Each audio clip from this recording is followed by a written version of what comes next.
probably Oh, going it's to not? hear some exaggerated stories. That's fine. It happens. But I mean, as with regard to what James told me, Tom, like it's just nothing. He'll say something like, "Yeah, Jake, labeled me a, enemy of Islam." He'll say that several times. But then it won't be such the case that he's trying to telegraph to me, "Oh no, don't tell me. I mean, don't talk about." Me being some Islamic polemicist or something like that, and there's no message behind it. And when he told me that this was going on about his past with certain groups of people from the Islamic community, I didn't take it as like for anything for me to do. I just took it as information that this is what's going on. One more thing that is going on with people after him, right? And I, okay, yeah, I get it. So certain people are after him, certain people from the Sunni Muslims specifically. But like I said, Tom, I honestly didn't take it. It was not even in my mind. Like from that day, it was only after he reminded me that he talked about it. So yeah, I remember that conversation, but I didn't take it as like an instruction, like hush hush, mum's the word on this. I mean, I Yeah, didn't but think at it the was time yesterday,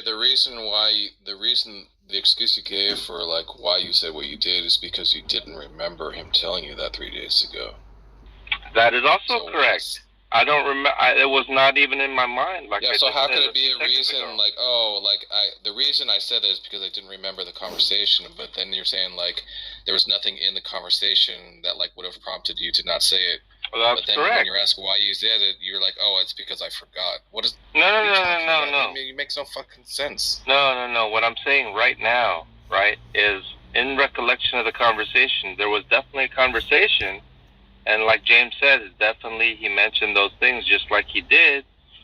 But there's no reason for me to infer from those conversations about anything. Like usually, from my understanding of Christians, what a person used to be, if Yeah, they're okay, like I understand if they're what a you're saying, but that pimp, if just means they're that just chief means in that it the doesn't make financial any world. All of these things are not secretive. You know what I mean? that just means that it doesn't make any sense to say like the reason why I said what I said is because I didn't remember the conversation. I mean, it just means like for example, like Jesse will express certain things about the military, let's say, right? And whatever. I personally don't think. Dude, he's fucking triggered as fuck, man. No. What I'm trying to say is, I personally don't view.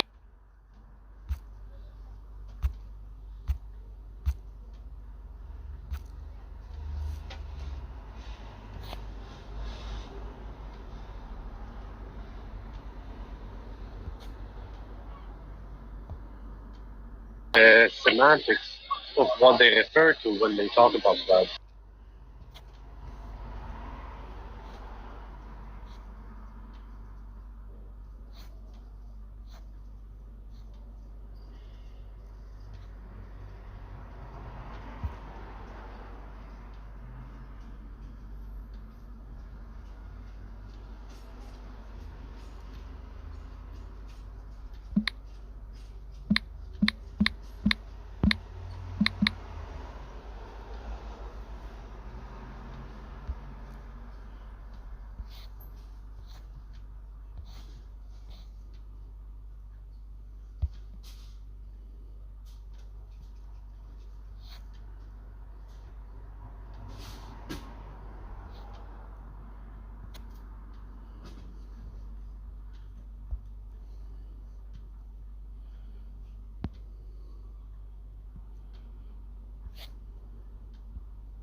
there you go.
The Internet Encyclopedia of Philosophy, atheism is the denial of all gods.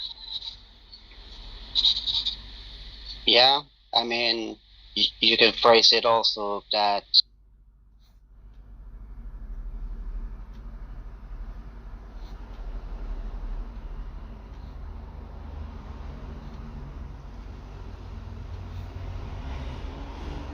Are in an untenable.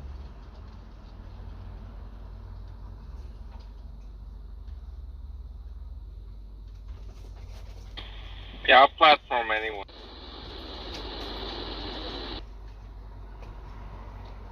You don't like a Hebrew Israelite on my stage? Well, too bad.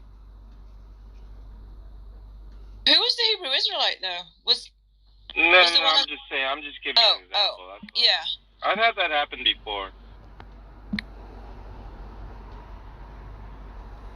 That's so funny. I come in and the first thing I hear is John Lee going, I'll platform anybody. Yeah, see, I don't really subscribe to that. Like, I'm sympathetic to people who are like, why are you giving them a chance to spew all their hate speech, you know? Yeah, Quite I get sympathetic it. to that view. No, I mean, hey, I used to get that in Ask a Christian. A Muslim will come in, and you have 4 or 5 Christians interrogating the Muslim on the Quran. And I'm thinking, wait a minute, guys, come on. This is Ask a Christian. This Muslim guy came in to ask Christians a question, and the Christians will jump on me. It's like, what? Or what, are you kidding? Wait, what? Oh, look, I mean, I was talking about, like, hate speech, not like different religions, so, you know, it's They not really would- relevant.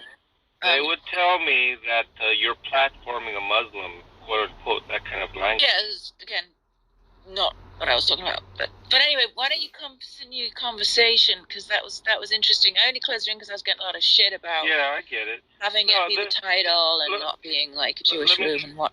Let me say this, okay? If we as Christians are somehow ashamed of our past, that we cannot tell them what we used to be and what we are today because of our faith in Christ, then why even be a Christian?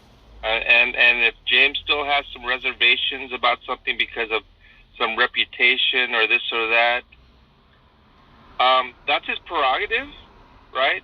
But I genuinely thought for any Christian, it's a non-issue, but apparently I was incorrect.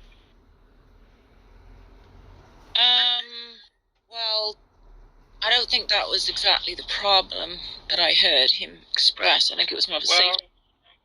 Well, not only that, his issue was, and I take that to heart, it was misinformation in a sense that I got some facts wrong, and it was based upon what I thought were facts, and that's a lesson for me, is in a sense that what seems believable and trustable is not always the case.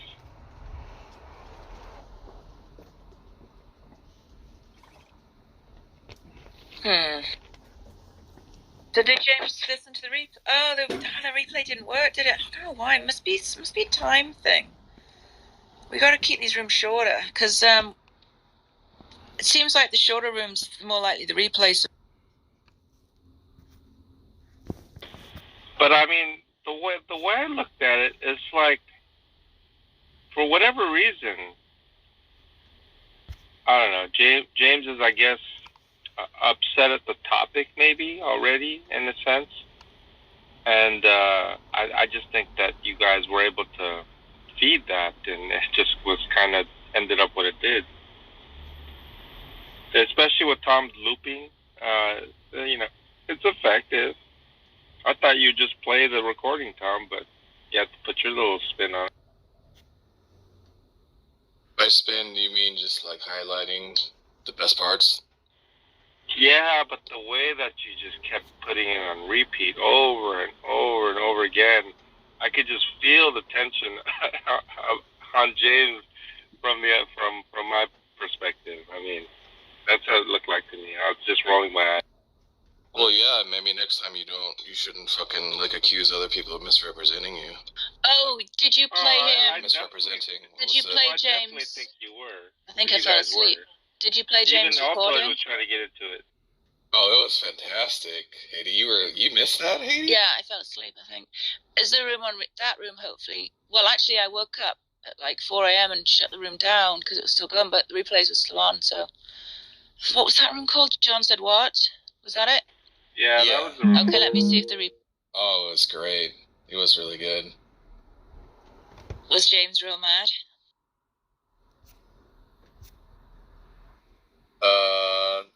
No, not real mad. He did just like flat out say that, because John Or memories that you presently have, when you gain new memories, or you gain new knowledge, that doesn't change you, right? Because you, as your soul, you can acquire and dispose of these things, and yet it is the soul that is eternal and unchanging.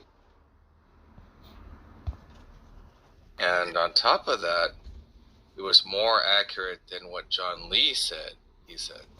Right. Ouch. And once he said, yeah, no, well, that's true what Tom said. So once he said that, I asked him, hey, James, just out of curiosity, though, what do you think I actually said? And he made up 3 points, and 2 of the points were atheist talking points. It wasn't even what I said. And so I said, okay, James believes I said this and this, and I simply didn't say it. At which point I'm thinking, okay, he's entitled to think I said something, but I didn't. I didn't say. One thing I wasn't trying to do was to try to spread some rumors or gossip or speaking against James. I certainly wasn't doing that. Anyone who implies that I was trying to backbite or gossip about him or this or that, they're entitled to whatever they want to, you know. I'm comfortable in the sense of what my intentions were. It is, I mean, to some people it's an embarrassing fact. I mean, I don't care because I'm a California degenerate, but a lot of people would not be comfortable with people knowing that they were or are bisexual. I mean, as a Christian, that's just rare to me, Ryan. It truly is. I don't know of any Christians that are saying, yeah, this was my past, but let's keep it on the down low. I mean, that just to me is foreign to me. What? It's what? I'm talking about like a Smokey Saint, for example. Like if it were the case that he's guilty of something, as a Christian, I mean, to keep that hidden is in the dark, so to speak. I mean, to me, is not representative of us being Christians, of being born again, you know, going from death to life. And I don't think, you know, if someone's going to talk about my past, there's plenty there, certainly. I don't. Where's in the Bible say that you have to, like, once you become a Christian, you have to, like, just disclose everything that you've ever, like, done? I think there are many. I want names and where we dates, see John. that. All the liaisons, every single. Yeah, I don't mind it.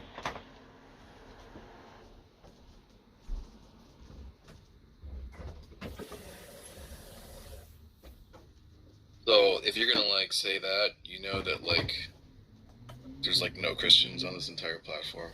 Yeah, I'll give you an example, Tom. They've all got skeletons, bro. Trust I'll me. give you an example. Like Altoid last night was talking about cocaine affecting my brain or this or that, and I know Sean took issue to it. But my point is that what Altoid did was classic in the sense of I've had that happen so many times before because I'm the one that talks about it, right? I'll say, yeah, I had a situation of substance abuse. But the thing is that they use that to try to demean me, disparage me, discredit me, or whatever. And I understand that happens, right? A lot. But the thing is that it doesn't bother me. Their attempts is to make it bother me, but it doesn't bother me. But it might bother other people, right? A lot of stuff doesn't bother you. That bothers most people, right? You can't judge everyone by your personality.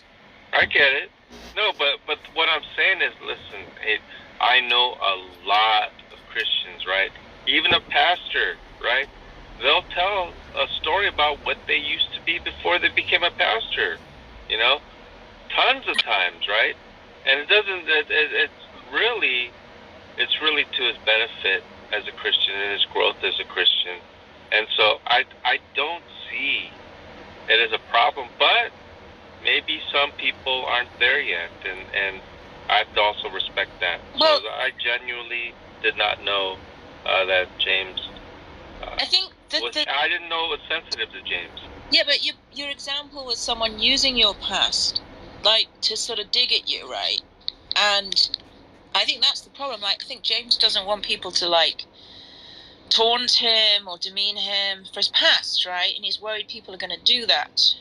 Not that he's necessarily ashamed of it, right? He just might not want to know, the public at large, who have ill will toward him, right? I think that was his issue, which is why discretion probably would have been.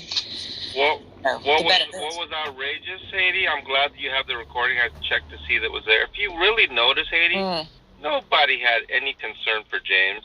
They're outraged at me, feigning all this outrage. But you know what? If you listen carefully, they were digging at James again and again and again and again. Oh, I don't James. That, but yes, if you listen very carefully, they're digging at his about this and that. Digging at him for being bisexual and going to clubs? I bet they weren't. I bet they were digging at him for other stuff. No, if you listen carefully, they were making all sorts of innuendos and things like that. Well, then that's in an attempt to either make him and or me uncomfortable. If they were digging at him because of his past, that's exactly why you should have used discretion and not revealed it. If that's what you're saying. Yeah, I get it, but my point is this, okay? My point is that there was this pretension that they were concerned for him and outraged at me for disclosing it, but they had no interest whatsoever. It was just a feeble attempt, in my opinion, to try to cast blame on me. And yet use it as an opportunity to mock James. Well, look, if anyone was mocking James... I don't think anyone's mocking James. Anyone was mocking James being gay or bisexual, I don't really believe it, but B, I wouldn't endorse it. Now, I know that whenever you make an accusation, you have examples A through D in order to present, because that's just how you roll. So what were the examples of people mocking James? Yeah, name names. Don't be vague. Yeah, Altoid was one of them, sir. Altoid mocked James being bisexual. And what did he say? Absolutely. What did he say? He's basically started ribbing James. I don't know. I don't want to paraphrasing. I just want the quote. I don't want to paraphrasing. Every single person was just iterating it in such a way that was just needling James. For example, if James had this desire to keep it discreet. It was such that yes. Look at John here, who brought it out, and then it was like James did some questions. Did you? What I remember certain questions that were very personal. Do you need some time to put this together, bro? And yeah, I could easily bring up transcripts. If you guys want transcripts and receipts. Is that what you want? Yes, receipts. Okay, well, I'll be back. Okay, terrific. I think funny part about it is you guys are in denial of it. Please let me back. Look, I think the contention, like, if you think any of these atheists think there's anything wrong with being bisexual or going to clubs or like having a wild time, you're crazy. People, we encourage it. I'll give you one example. Hold on. Scorpion was telling James, She's talking, dude. you know what? You know what, James? It's okay to suck a dick. I mean, you don't have to be ashamed of it and this and that. Right. I mean, you think that was making fun of him? Come on, what? You think that was making fun of him? Absolutely. I think he's digging at him. Okay. No. I mean, yeah, maybe it was too vulgar for James. I grant you that. But I don't think it was supposed to be like... It's far more than that, Haiti. I grant you that when someone is uncomfortable with vulgar talk, you know, and you do vulgar talk, yeah, maybe you were teasing them on that. But I don't think it was about the fact that he was bi. I think it's the fact that he's like, we now consider him a prude. And we make him feel that. It had to do with James being uncomfortable and atheists wanting to exploit that and to mock that. Right, so that it wasn't because he was bi, was it? It wasn't because he was bi, was it? No, I think it's the exact opposite. That comment is saying we don't care about this, so don't sweat it. I feel misled, John. I wasn't there, and now I feel misled. Well, you can. The reason most people are mad at you was actually just because you said we misrepresented your words, right? No, I think people were outraged long before you guys misrepresented it. I claimed you guys misrepresented. I do remember this part. Please don't interrupt me, John. I remember you started talking about James, and the only one, to give him credit, who said, knock it off, was Sean. Everyone else did not really care and were like, what's the gossip? Tell us the gossip, right? Sean immediately said, why are you talking about someone else's private life? Stop it. You should stop it, right? Now, if you want to say again that Sean's just like virtue signaling, that he doesn't have moral compass, you can take that up with him, right? But no one else had moral outrage. I think when James explained why he had a problem with it, we all understood, right? But at the time, no one was virtue signaling, right? It was just Sean. Would you agree with that? Not exactly, no. So you don't remember Sean's... Just because, of course I remember what Sean said. Right, he was the only one. Kind of like, why are you mentioning it? He was the only one. He was the only one. Well, I understand that, but to imagine that there's some sort of sincerity behind it, well, then I certainly wouldn't agree. Once again, look, Sean and I don't even get on that well. Let's we've got a bit of a checkered past. But for you to again impugn his character like this is really disgusting. He just immediately and instinctively had a revulsion to you airing someone's private business, and for you to think that was dishonest is bullshit. I think that he's feigned outrage regarding me just because of his disdain for me. So anything that has the appearance of some sort of impropriety, he's going to cast aspersions on it, irrespective of whether he cares or not. That's my position. Well, I don't know. I've seen him do it to other people. Maybe he doesnn't like them too. So maybe your theory is he only does it to people he doesn't like. Well, I don't know about other people. I don't know about other people, but I do know how he's acted toward me, and so that would be my opinion. Yeah, but I don't know about obviously other people. you can't just base it on how he... You've got a whole theory of the case, which is that he's being dishonest because it's not that he has a moral outrage, it's that he doesn't like you, right? So there would be evidence for or against that, right? I think there's plenty of evidence where he speaks out simply because even if I say something, he'll interrupt because he's out. It's a personal thing to Sean. There's not a doubt in my mind. There are other people like that here on this app. It's just whatever I say, they're just gonna have this sort of disdain for. It doesn't matter what I say. It's just if I even speak. Yeah, okay. I think it's fascinating. It's fascinating. It's similar though, John. Look at the feigned outrage. Oh, look at how John Lee is behaving. We need to contact his church elders for this.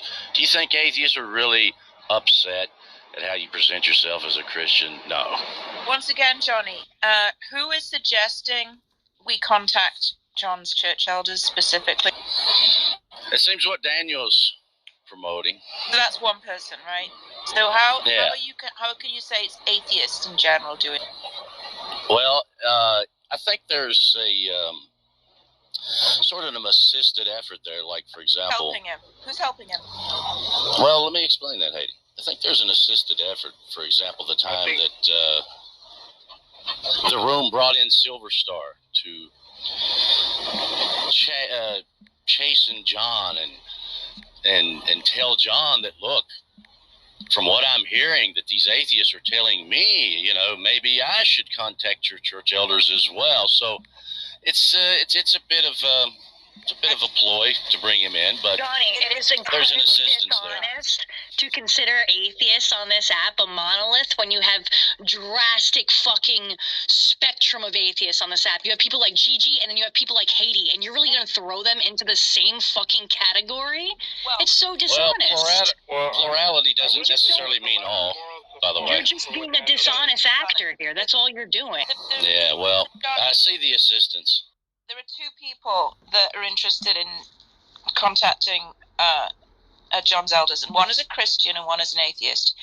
And if you ask any of the other atheists that I'm in contact with, they all say they don't think it should be done. So I just don't know. I disagree. I think there's a lot of moral support behind it.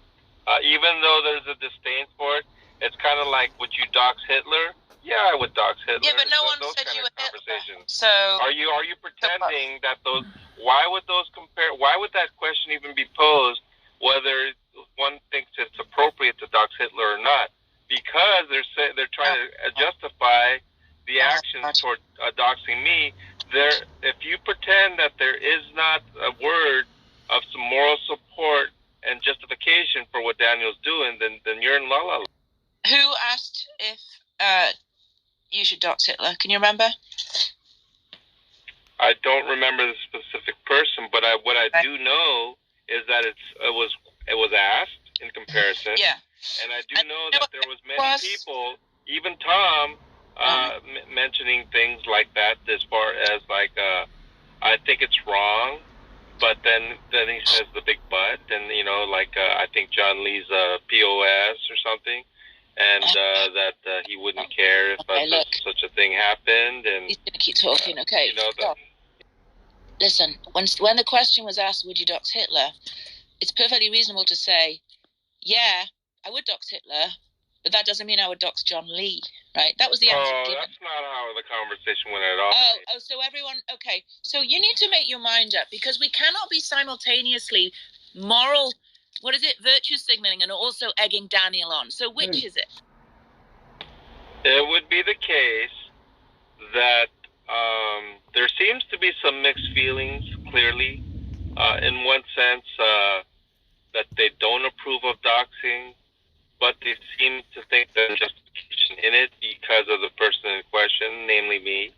I think that there is support for the view that I should be possibly disciplined in some way, but there's a question as to whether this is the right way.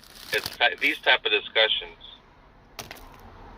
So just to get this straight, the atheists that disapprove of virtue signaling and the atheists that approve are what? Like showing hatred towards you. Is that right? I'm just saying that there seems to be support. There seems to be support for elders. You're not going to respond to what I said.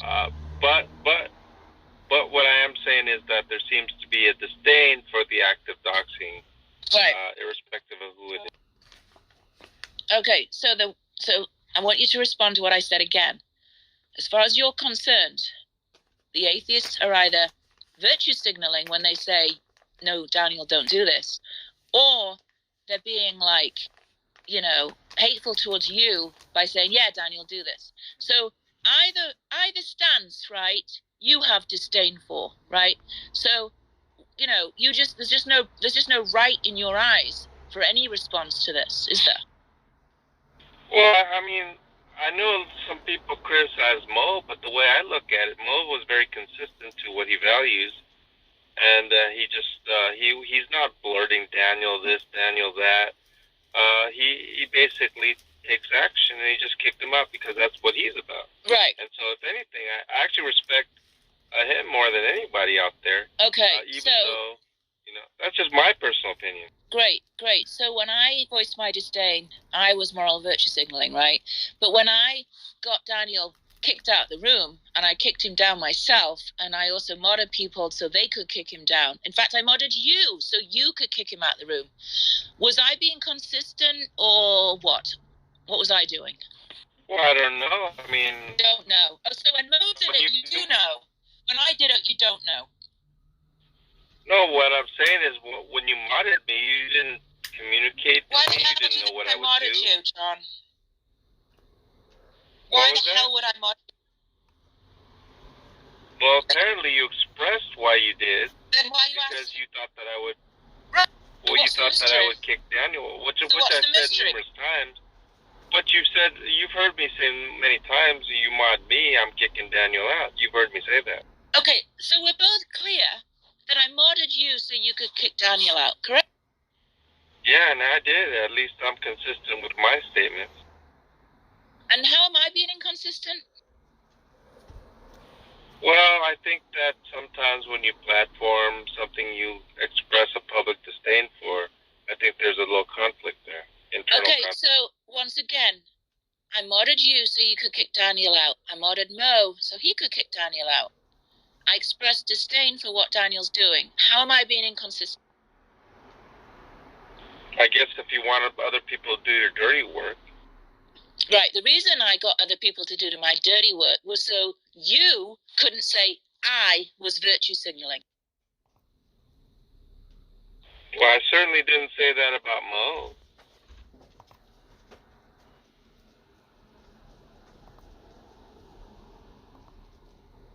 You want to know what course I could take that would get John's approval? I'm really confused. Anyone? Well, it's not a situation where I'm going to disapprove whether you do A or whether you do B, Katie. I mean, you might think it's that. No, you literally are. When I do A, you say I'm virtue signaling, right?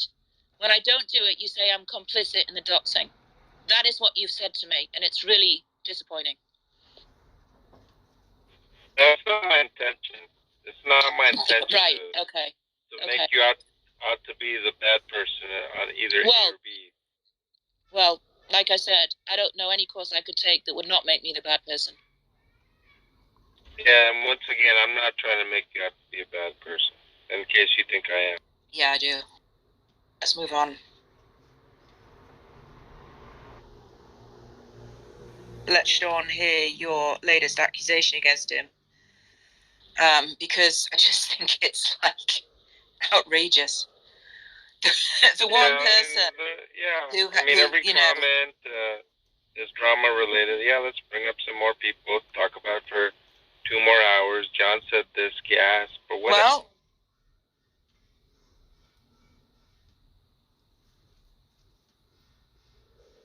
if it makes your day, then it makes your day. Why don't you just stop impugning people's motives? How about that? Why ought I? Because it gets you this kind of drama that you say you don't like. I didn't say that I didn't like it. Not that I like it.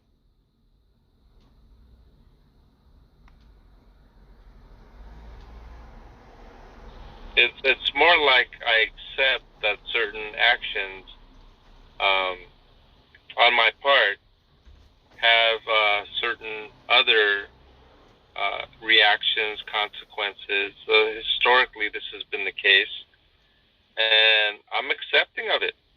I'm not complaining about it. It would be silly to know this will result and be unhappy about it when one's full in control of what I do, and so that certainly isn't the issue. I would think that other people are unhappy about it. It's not me, certainly not me, that is unhappy about certain results.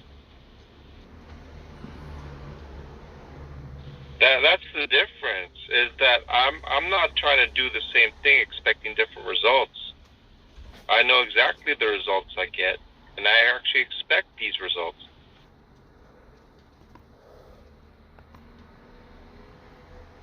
Yeah, John, though, with the James thing, that's something that he has disclosed before.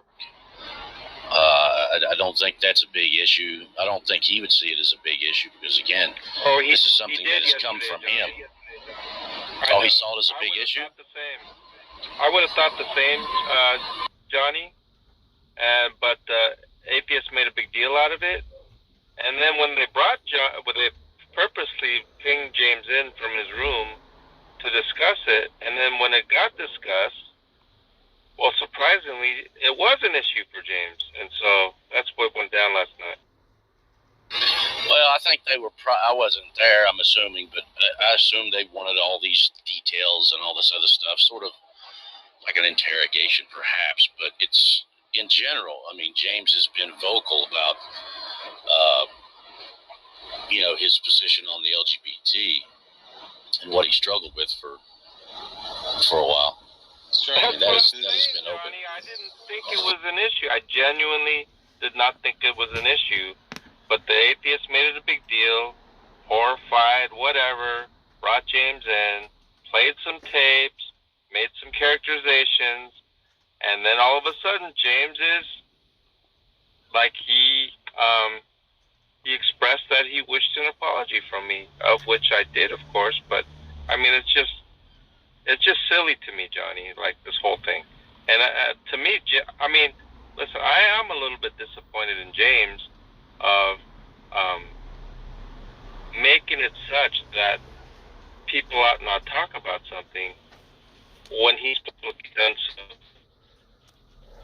His initiative, it's not people trying to inquire or dig in. He was open about it. That's why it's surprising to me. It depends, I guess, on which audience, but yeah. Right. I mean, for example, Johnny, if I were to, let's say, say something I heard you say with regard to some of the things we used to talk about, whether it be just whatever, let's say some jail time on something, I don't think you would mind that I would say that before you were Christian, this is the life you lived, and now you live an honest life, and your faith is the cause of that. I don't think that's wrong to say that about you, Johnny, but maybe some people still haven't resolved that. I don't think you're one of those people. Yeah, I mean, I've disclosed that in several conversations, not only with you, but I've talked before in public. I think I was talking to Daniel the other night. Daniel was a little surprised. He was like, "Oh, I just can't imagine you being like that." And I was like, "Yeah, I was not only a mean guy. I mean, I was a womanizer. I mean, I have been in jail. I've been in jail for fighting. I've been in jail in different states. I mean, I had a pretty interesting past. I've been shot at, drugs. I mean, these things are, of course, not something that I'm proud of, but it's not something that I would say to you or someone else in public, and then 2 weeks later say, well, I want this kept on the down low. I mean, no, but I think with Gibbsy, they're sort of jeering at him about it. Maybe he's embarrassed about it, although he disclosed it. Perhaps he's still a little embarrassed. I don't know. I wasn't there, but I think they're just trying to use it, by what it sounds like to me, as just a means for sort of like fodder, I guess. Yeah. Putting him on a chopping block and He whatever. specifically said it was the Muslims who were using it against him, right? It wasn't atheists, because again, the atheists don't think there's anything wrong with any of that. If anything, I see the atheists using it again. Oh, really? The atheists who think it's completely okay to be gay? Yeah, what's so embarrassing? He had a passion for balls and other things. What's the problem? I don't know. Yeah, he didn't say it was the atheist. He didn't say it was the atheist. He specifically, again, said it was the Muslims who were using it against him because he's got a YouTube channel and he's like, kind of getting more of a vocally anti-Muslim. He said the Muslims were weaponizing it against him. Right. And he said he told you that. And I don't know any of that other than what he says. Well, but why what I wouldn't do you just know accept? what happened last night, that I could speak of, and so I can't speak on the Muslims, of which I don't know about. This I can speak of. It was pathetic in my view. What But he happened? told you. He told you it was the. I mean, surely you believe him. You're like, well, I don't know if that happened. Well, he told I you. think you're missing the point.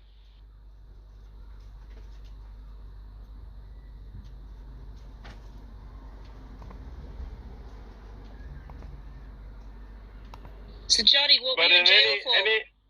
yeah, but in any case, Johnny, I mean, there's no way that I spoke what I did last night maliciously. It was actually a response to, I believe it was Sean that called him a prude or something like that, and I was just saying, it's kind of like if somebody told you, you know, that they said that you were somehow, you know, just. You know, like one of those Christians, and I said, well, no, I mean, Johnny has a past, my point is, if I were to mention that, Johnny, it would not be an attempt to mock who you are or try to demean you in any way. It would be really to say what Christ has done for you in your life, and that's what I was trying to say yesterday, but it got taken the wrong way, and they're trying to make it out like I'm trying to, talk gossip behind James's back, and fine. If that's what they want to accuse, that's fine. But I know my conscience is clear. It doesn't matter what people, even what James says. It doesn't matter. Yeah, I don't actually think you have malicious intent at all. I think you're just a gossip, right? And some people don't like gossiping. I actually think it's okay, but the accusation that Sean made was, I mean, and Sean doesn't really like gossip. I think that's fair. Like, he got really mad when we were talking about the whole like Malik thing and gossiping about that, right? He just doesn't like gossip. But I don't think anyone was saying you were like trying to like, embarrass James or say something bad about him. So it's not gossip. No, I mean, I think it is gossip. When Sean is calling James a prude. No. Well, maybe, yeah. Maybe that is gossip too. I think gossip is more like so-and-so said this or so-and-so did this, that kind of thing, right? The fact that, the fact that James is a prude is like, he has rules in his room that you can't even say like shit or something, right? So, and so that's not gossip? Interestingly enough, I thought I was responding to gossip, but whatever. Yeah, okay, well, continue to maintain that you're a gossip. And like I said, I don't think there's anything wrong with it unless it's maliciously meant or it's not true.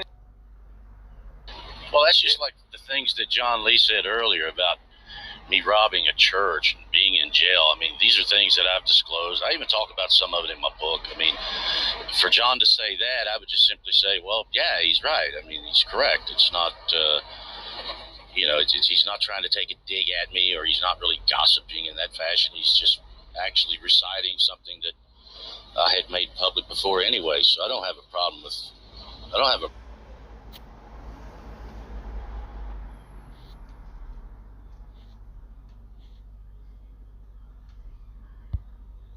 as if the roles cannot be reversed, right? As if I can't be home and do the dishes and sweep the carpet, right? But I can also do plumbing and electrical, and I can do subflooring and hardwood, stuff like that. Like, I can do those things where she can't. So but she can make the money that I cannot make. So insofar, from my opinion, is insofar as the issue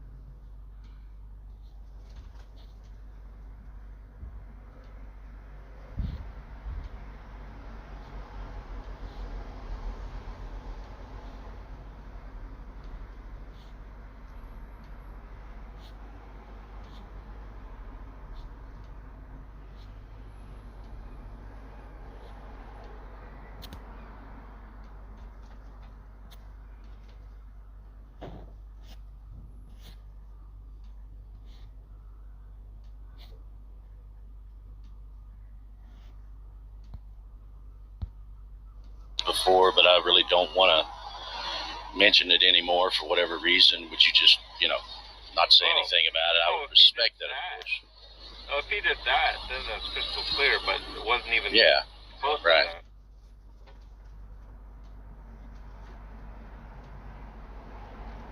But he made it clear last night, so, I mean, even talking about it now, it's like almost like not honoring his request.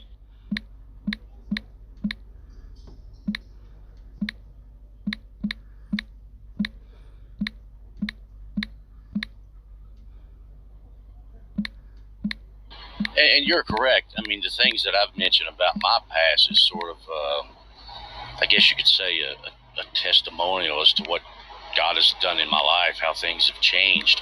So that's why I would mention it. Here again, it's not that I'm proud of it, of course. Well, you know that, but it's an example of what a changed heart sort of looks like, I guess you could say.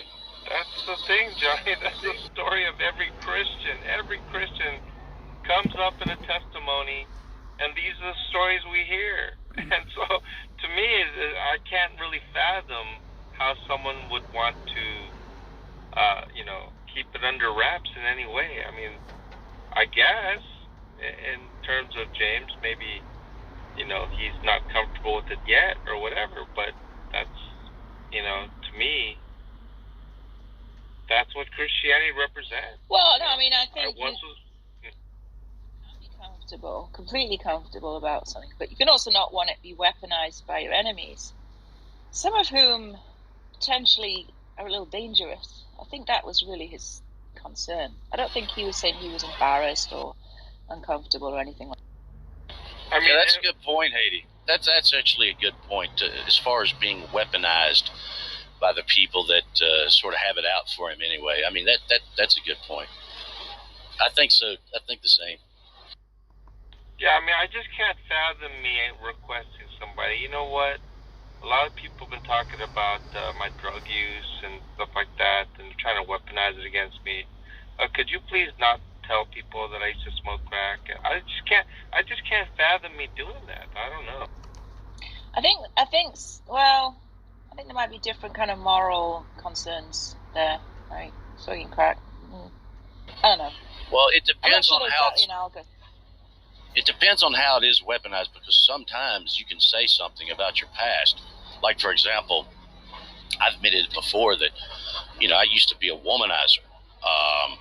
I used to enjoy that nightlife with, I had money and women, and that was really, part of that lifestyle. Now, what some have done with that is fabricate stories and then say, but wait a minute, Johnny, you admitted that you were a womanizer. For example,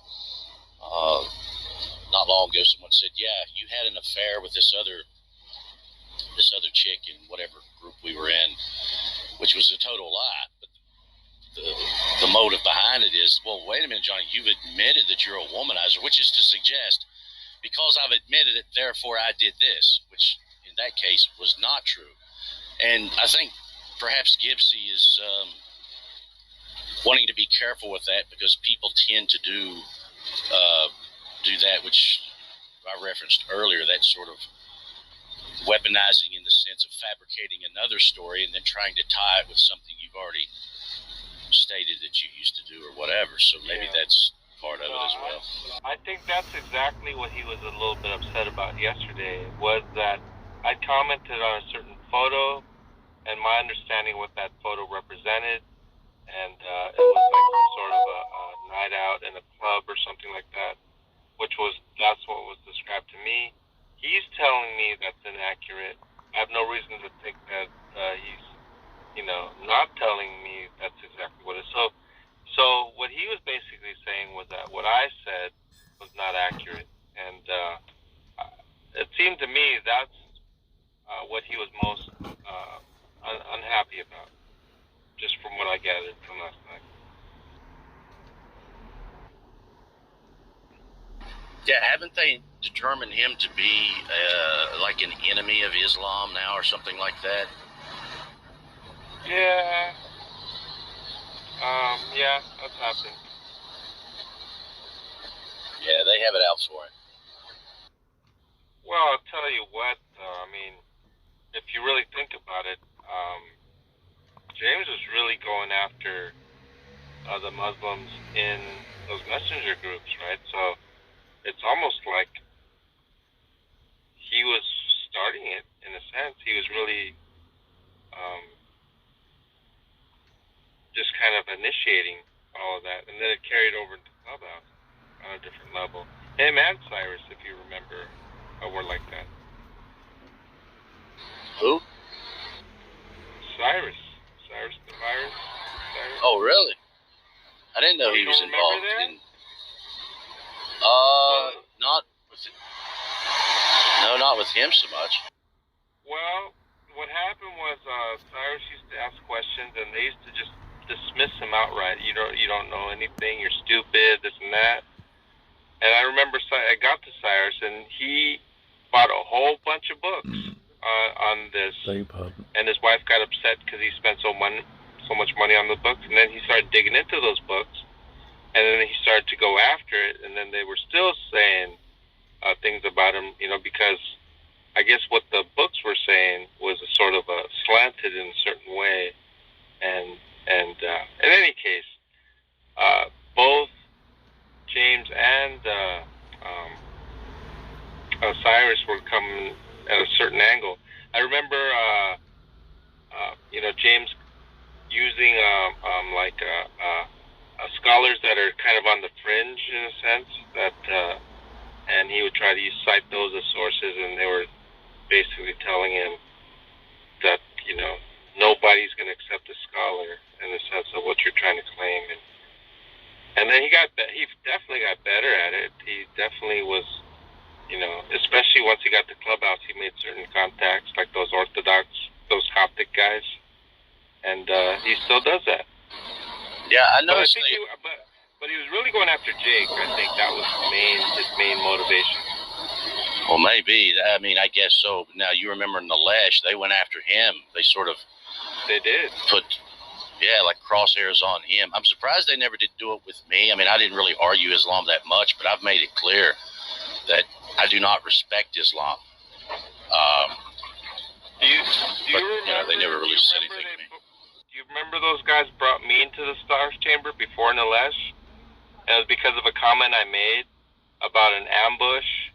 And then there was another situation with somebody had guns on the wall. And so the word gun and ambush, they thought I was trying to portray them as like terrorists or something. And that's when they kind of first met me. And it was since smoothed over, but they still brought me to their Star Chamber, Well, they get really salty. Sort of exonerated. Yeah, but they get really salty. For instance, I mean, a Christian is not going to appreciate, if someone, creates a meme of, Jesus in a particular fashion that's condescending and mocking and whatever.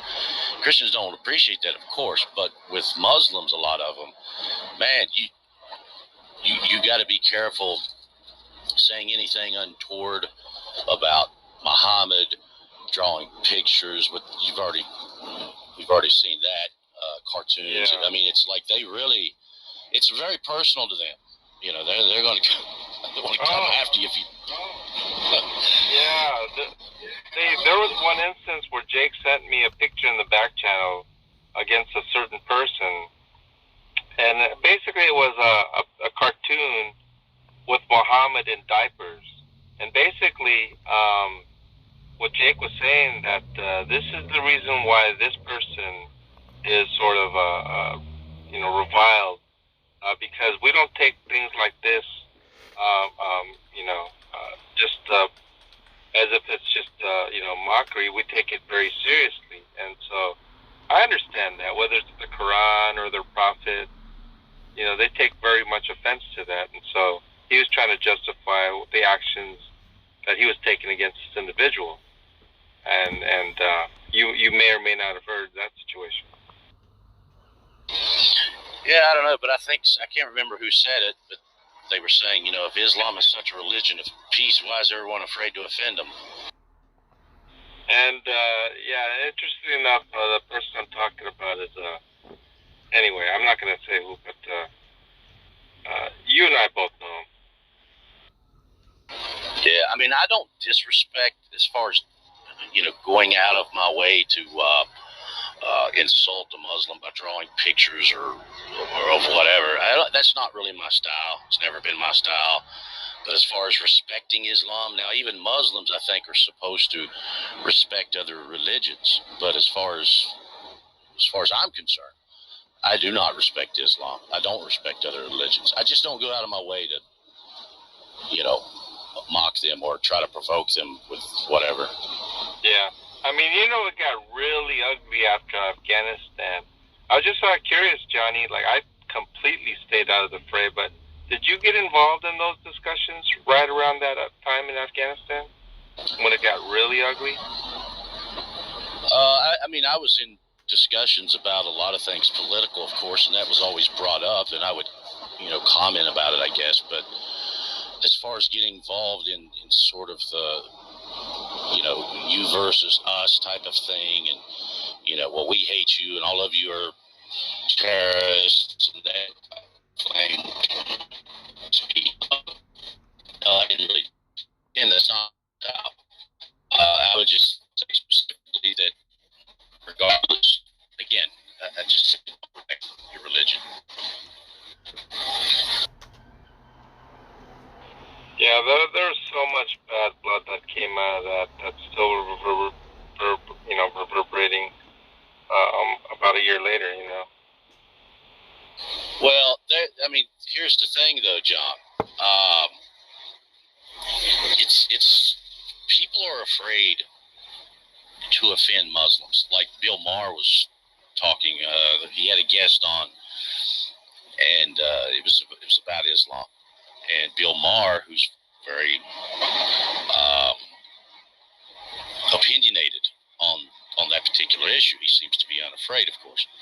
But he was referencing the play on Broadway in New York, and it was called The Book of Mormon, where they were sort of mocking Mormonism in this play. And he asked this individual he had on his show, he said, do you think they would have ever done a play called The Book of Islam? His guest was like, oh, well, maybe. And he was like, yeah, maybe my ass. They would have never done that.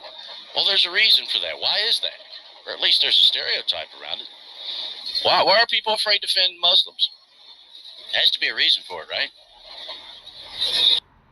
I think that the Mormons actually liked that musical. Didn't they think it was funny? That I don't know, Haiti. That I'm not sure. Yeah, I think they did. Because maybe it wasn't like really super malicious or anything. I don't know, but I heard they quite liked it. Well, they may have, but do you think, as Mark pointed out, regardless of whether the Mormons actually like, I mean, look, if someone makes a funny joke about me, even if it's at my expense, if I think it's funny, yeah, I'll still laugh. But yeah, his point was that, yeah, they're not going to dare do a Broadway play about Islam. Well, there certainly hasn't been one. That's correct.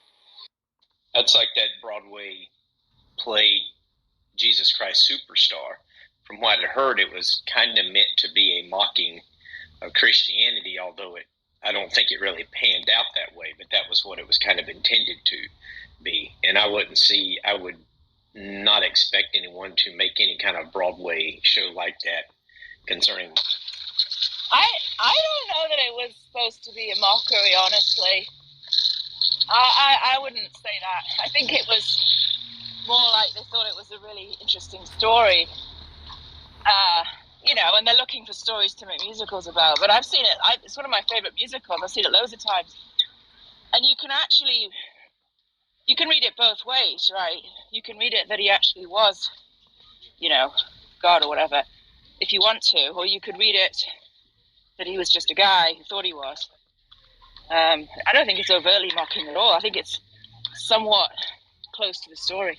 How does the Broadway, I've never seen it, but how does it present Jesus? As just a man who thought he was God, or what is it? Well, it's ambiguous because you see him praying, right? You see they have scenes with like angels,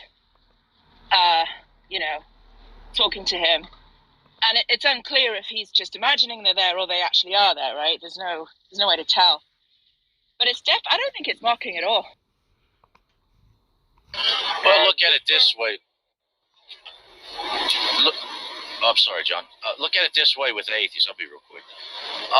Now, in America, yeah, you're an atheist. Okay, you can have your parade. You can establish a monument. I think that's what they did in Oklahoma. There's a American Atheist Monument. It's either Oklahoma, Kentucky, or somewhere like that. Nonetheless, could atheists go walk down the streets of Mecca or Medina holding signs, proud atheists, there's no God? Do you think they could do that with impunity? I'm not so sure. So, I mean, here again, Muslims, I don't think they're really known. This whole religion of peace thing is seems a bit of a stretch, no? Yeah, I would agree. I don't think they would be doing that.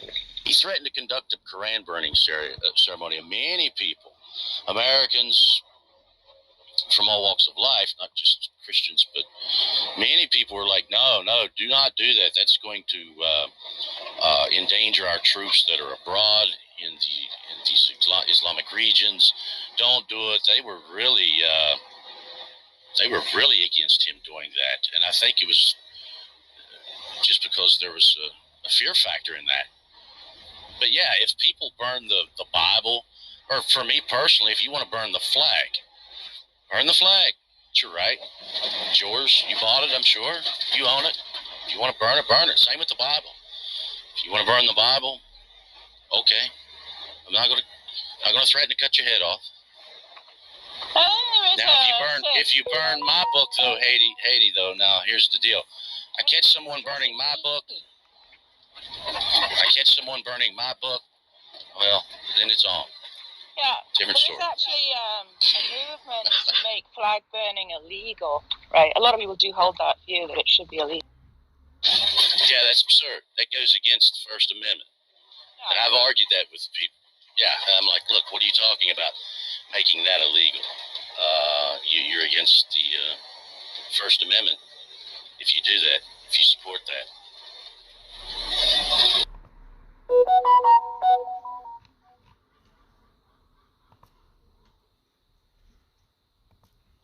But, you know, a lot of people, too, think, I mean, we don't have to get on a conversation about politics or the flag, but a lot of people assume that if you burn the flag, I now have a right to assault you. No, you don't. Assaulting people is a crime. Burning the flag is not. There's a big difference.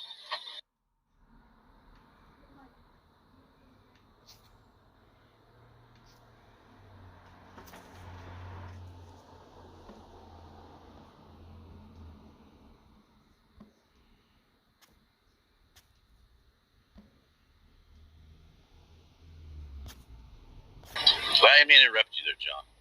I know you were talking.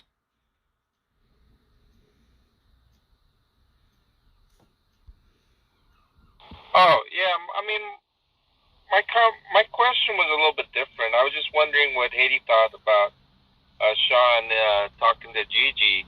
Do you consider that gossip about the strip clubs and whatever, and James and this and that? Yeah, it's kind of like gossip about gossip, I suppose. I don't know. I mean, and then if I were to say, why are you even saying that? Or, if I was not a John in that room, I mean, would it be the same as being not virtue signaling, but it would just be like what? How do you view? I don't know. There's I mean, in some ways, it's like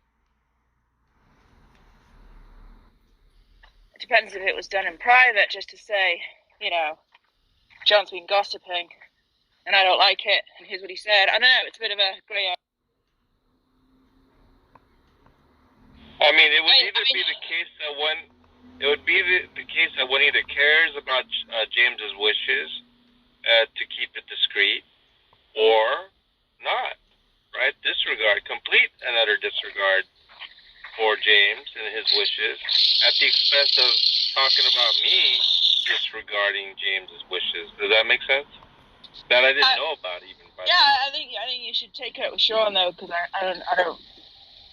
Like I said, I don't even think there's anything wrong with gossip unless it's malicious. So. And the difference is, I don't know whether Sean had any malicious intent on talking to Godless Girl. I can guess, but I know I didn't have any malicious intent toward James and what I said. So I think it's a big difference in my opinion. But once again, that's just my opinion. Well, Haiti, out of curiosity, you were saying earlier that in another forum you had to send Daniel down a few times. Well, I'm just curious as to why. Because he had pictures of people that he was asserting were John's elders, I guess. And he was also like calling out names of people, like, is this your pastor? Is this your church? He got all specific.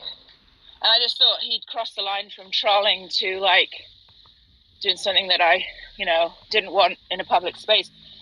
I don't want to be, I don't lose my account. That was another reason, but I just thought he took it too far. Like, I think it's mostly trolling. But, you can troll someone and tease them, right? And be like, oh, John, I'm going to find out what church. But when you actually say, like, here's the address of the church, I think that's just crossing.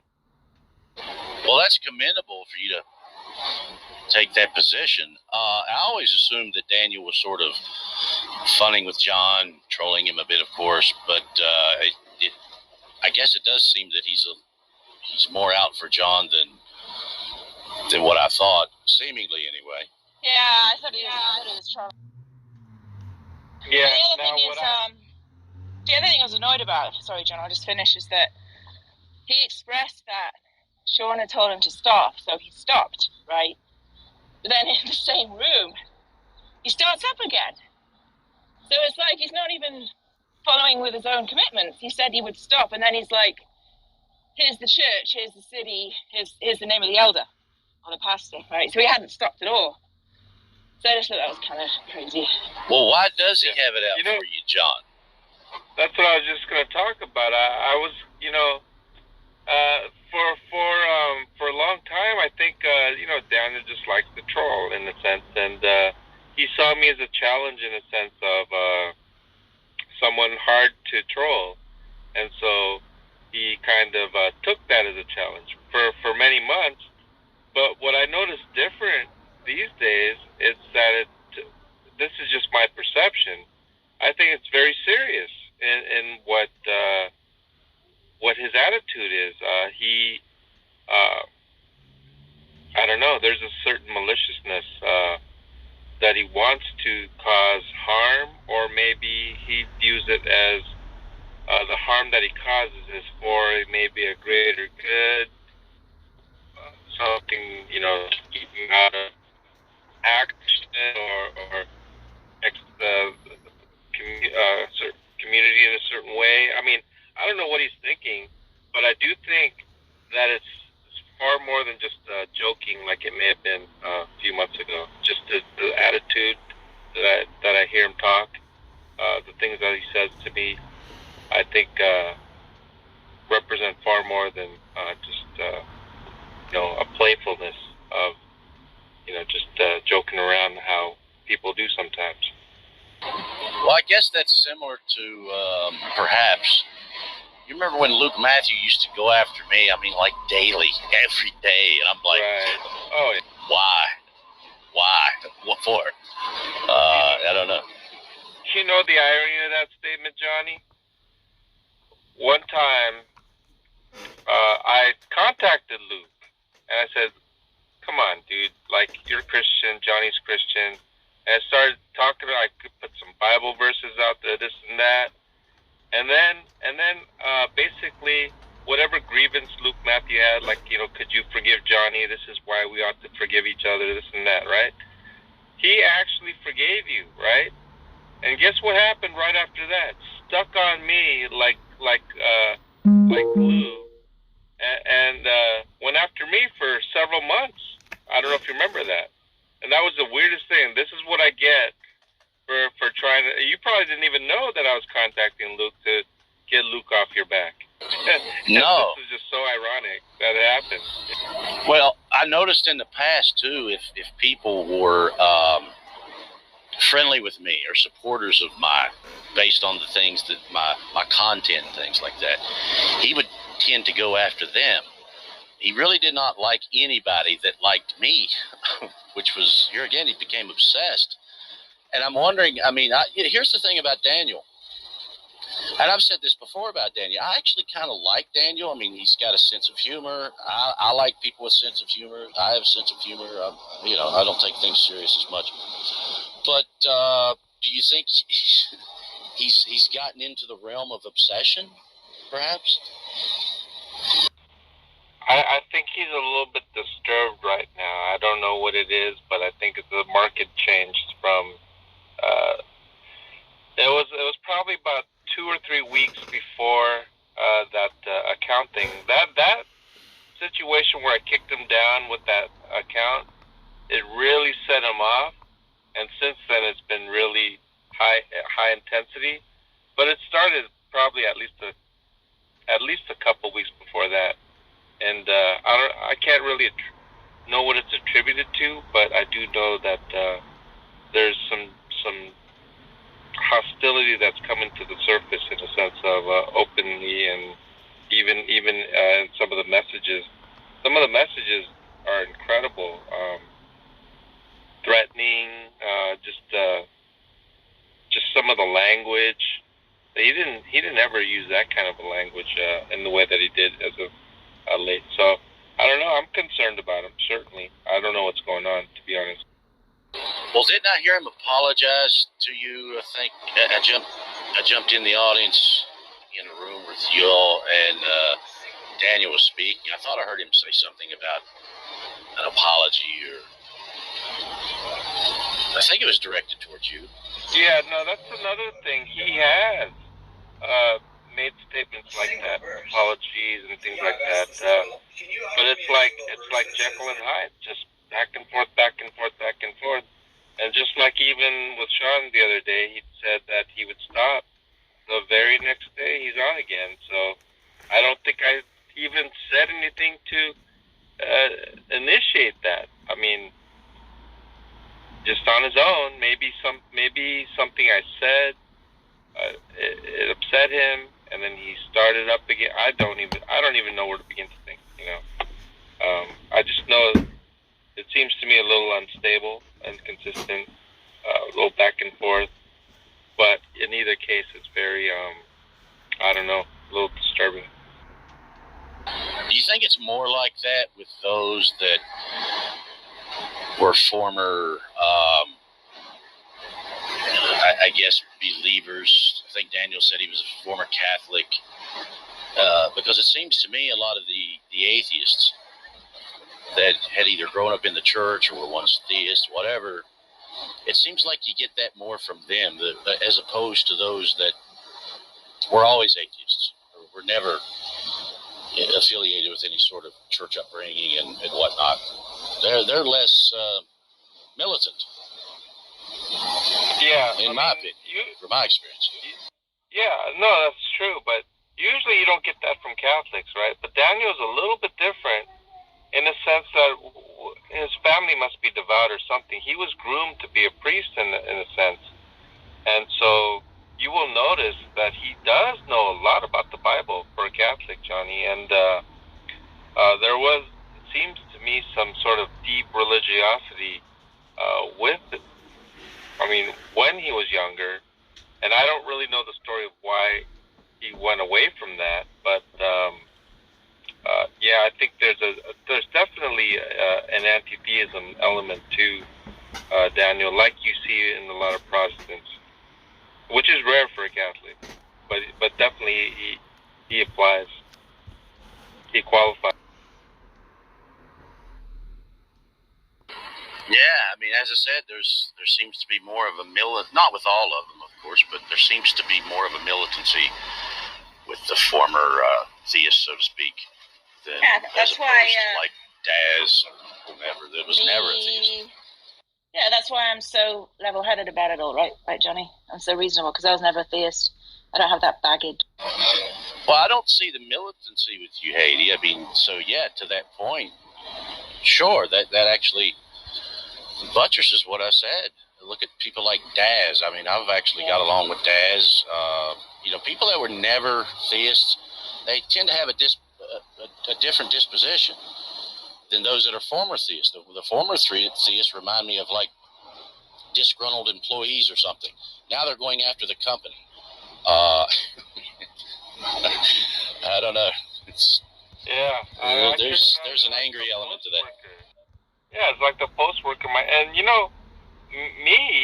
same thing. I mean, when one grows up in a secular household, like there's no animosity toward religion. You just kind of look at it as like stupid or something, like, or irrational, but there's no hostility toward that. And I just think a lot of people who were involved and left that situation, I think there's definitely a lot of baggage there, and unfortunately, they take it out on guys like you and me, Johnny.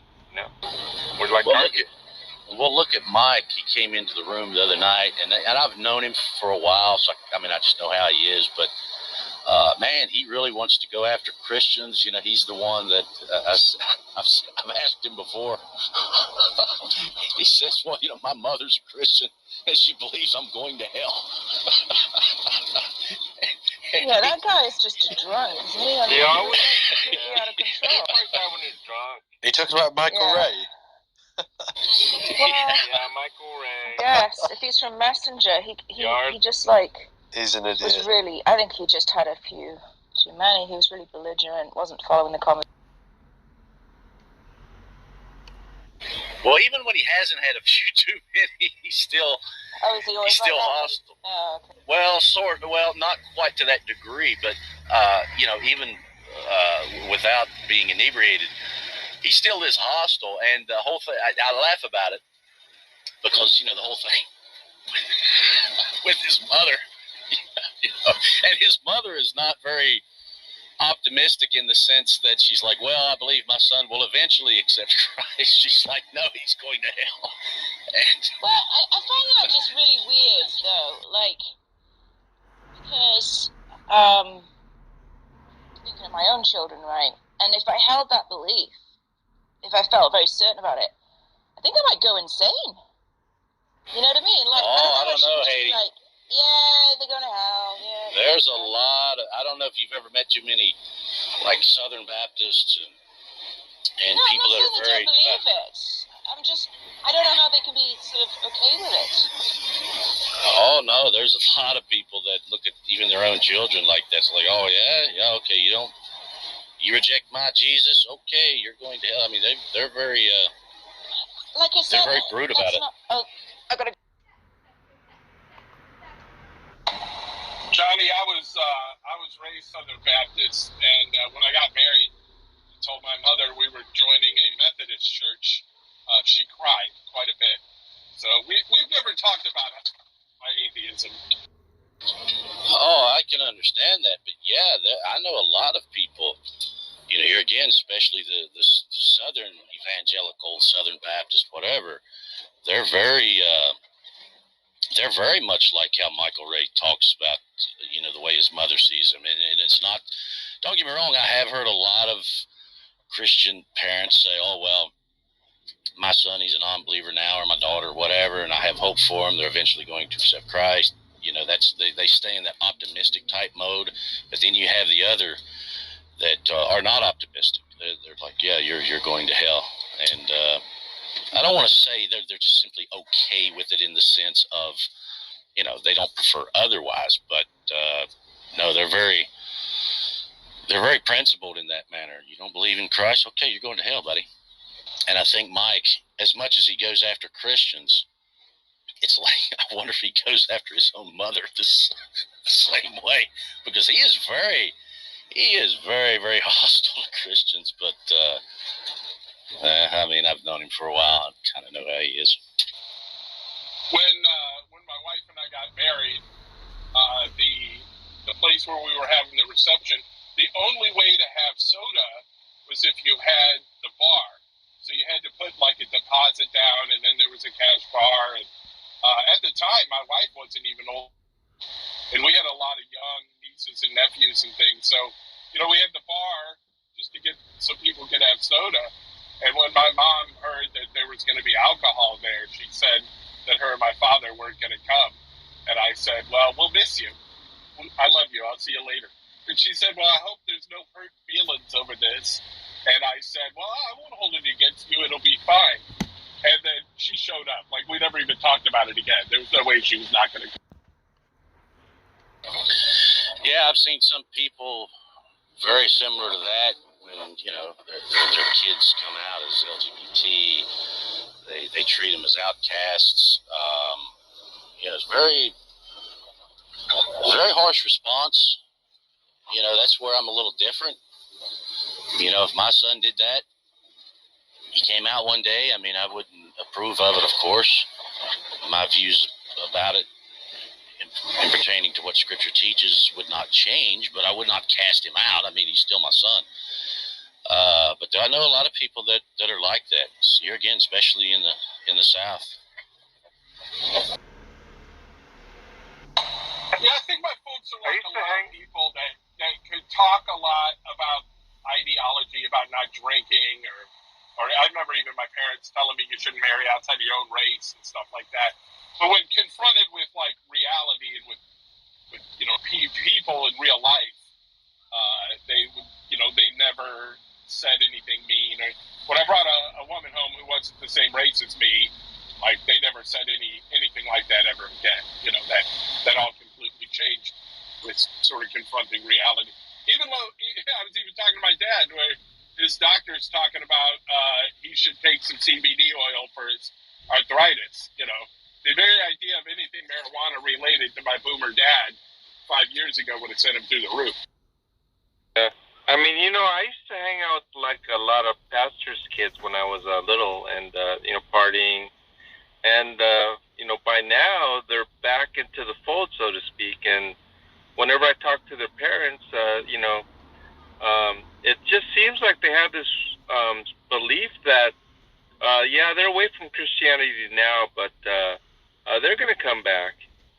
God's not going to let them go. And they have this belief. And I do know, I did want to ask Matt Slick, because I know his daughter is like an atheist right now, and I do wonder what he thinks about his own daughter, because you know, that's just been my experience, that people don't believe that their children will leave Christianity, that somehow, some way, God's going to bring them back. That might not be a good idea, John. People have used that against him, and he might be pretty sore about that. That might not be a great thing to bring up to him. Well, I mean, leave it to me to bring up something that might be a sore spot. There you go.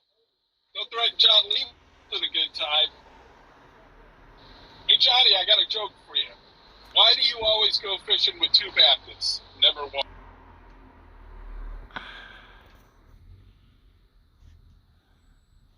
Why's that? I'm listening. I'm outside. There's a lot of background noise, but go ahead. Because if you go fishing with one Baptist, they'll drink all your beer. Yeah, that's actually true. Confirmed. Wait, I don't get it. If there's two Baptists, they won't drink all your beer? Right, because they'll, like, police each other. You know, Baptists don't drink alcohol. That's one of their things. They don't drink alcohol and they don't dance. So, if there's only one there, he'll drink all your beer because there's nobody to, you know, go. Daniel Nero's not there to go run to his elders. Right? I get it. I wasn't going there when I started telling that joke.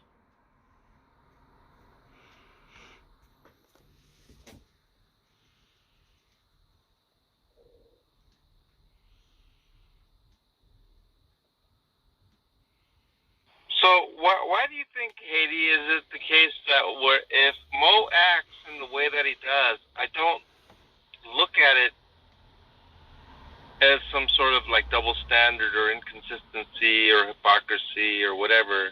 I just think of it as normal. Like even when he reported me, I really have no animosity toward him. I just think that he's being kind of true to himself. But why is it that when I look at it with other people, I see nothing but hypocrisy. You think I'm just looking at it wrong?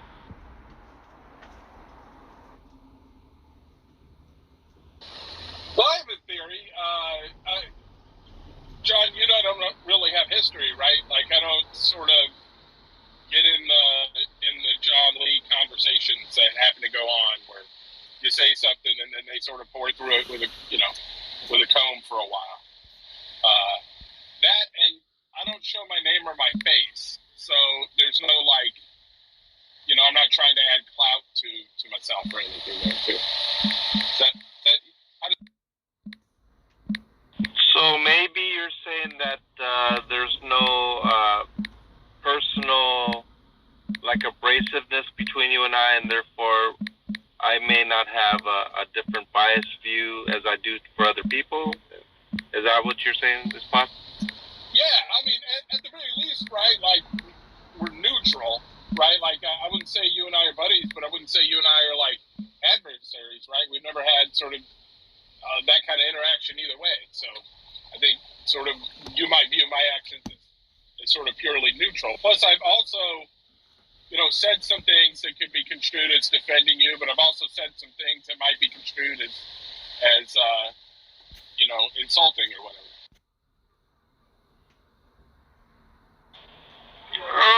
Yeah, I suppose, but basically, I guess you're saying that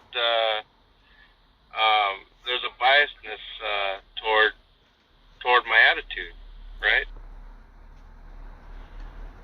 I don't know, maybe towards Sean or Haiti or something. I'm just saying, like, your attitude towards me, I think, would probably be just sort of neutral. Like, I don't. You might not have a personal opinion about me one way or the other. No. I mean, the thing is, it's not about individuals. John has an animus towards atheists in general. Yeah, that's her hypothesis. Based on what you said. Your stated goal, is that to shine a light on the bad behavior of atheists. If that's not an animus, I don't know what. Yeah, I mean, I'm not going to completely disagree that I have absolutely no animus toward atheists in general, but I don't think it's as bad as some people make it out to be.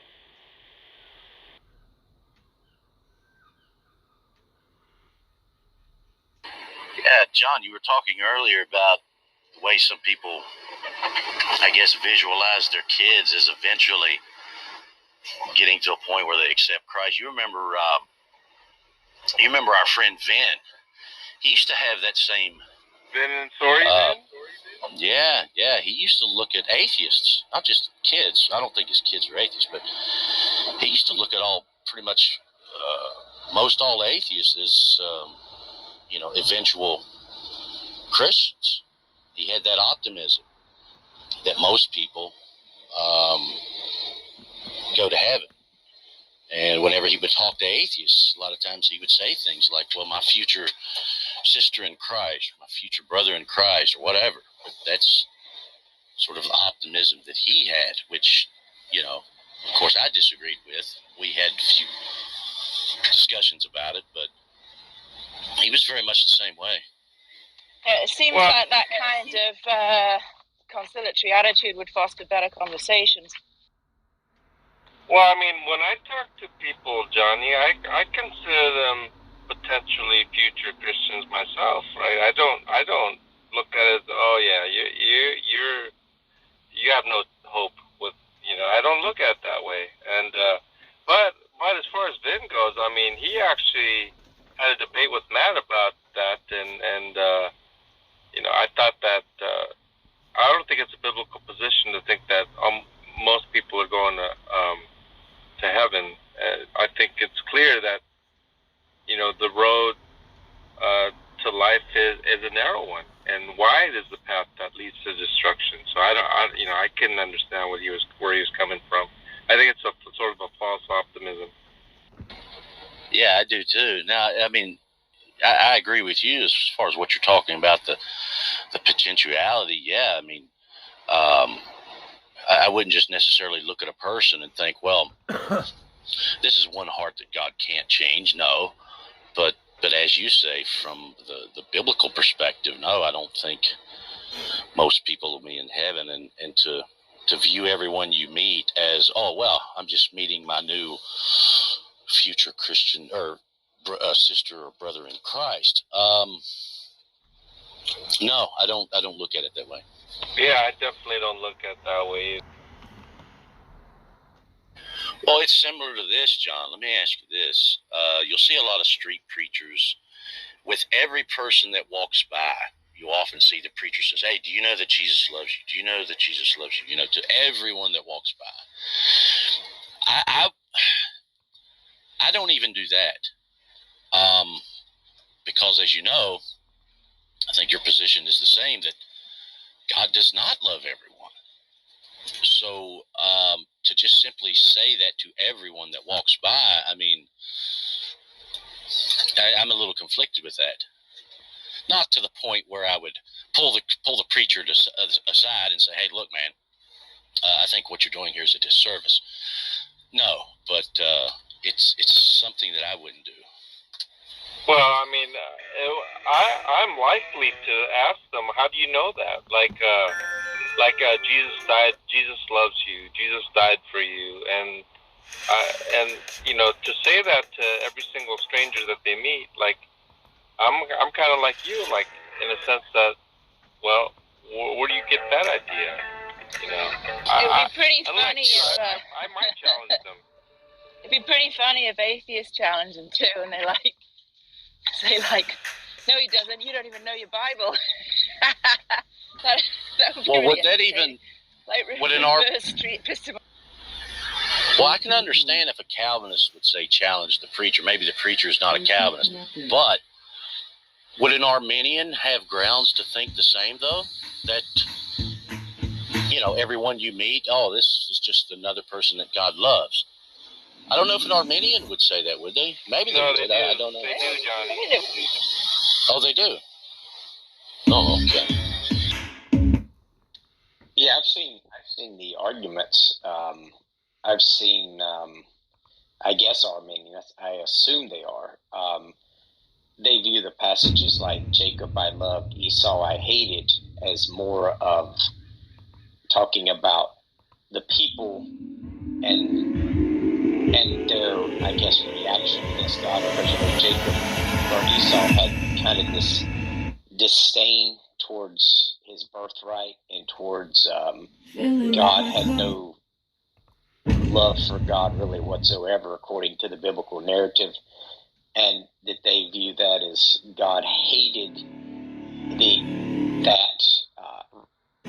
hated someone's, I guess, hatred towards God, but not that he hates the individual, and that they view hell as actually a loving act for God when he puts someone in hell who basically just doesn't want to have a relationship with God. They consider that actually an act of love towards the individual and not an act of hate. So they might would actually say, and I know John Lee would definitely disagree, but they would actually say that God actually even loves those who are in hell. He just gives them what they want for eternity. Right. But with respect to Jacob I loved, Esau I hated, an Arminian will you say, oh, no, that doesn't mean hate. It just means that he loves him less. And I'm going like, loves him less? Where do you even get this idea?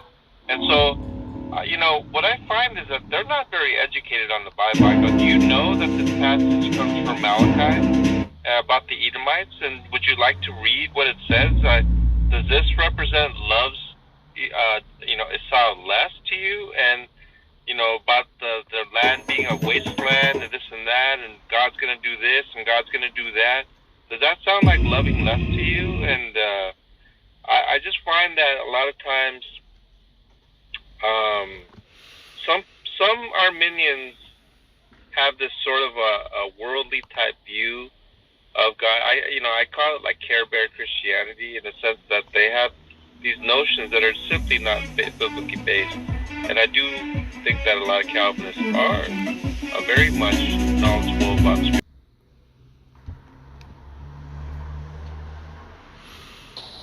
Yeah, it was a semi-apology. In the end, it's like there's a kind of a backhandedness about, we're not supposed to be ashamed about our past. You mean the past of mine that you exaggerated and made up last night, John Lee?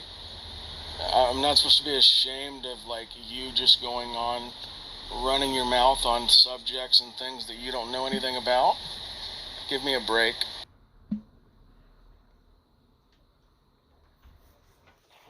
Well, I mean, I can see you're so upset about James. I mean, what more can I say?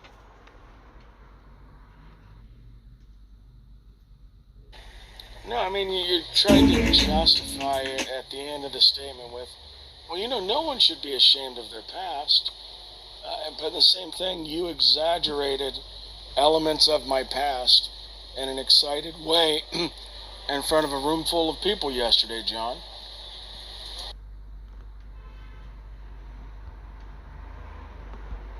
Yeah, I mean, I don't know about. It would be like if I seriously went into a room and I'm saying, no, John's not a prude. He definitely ran an adult video store, and he definitely checked and rewound at certain points in the videos. You know what I mean? I mean, did you see like the innuendo there and like the hyperbole?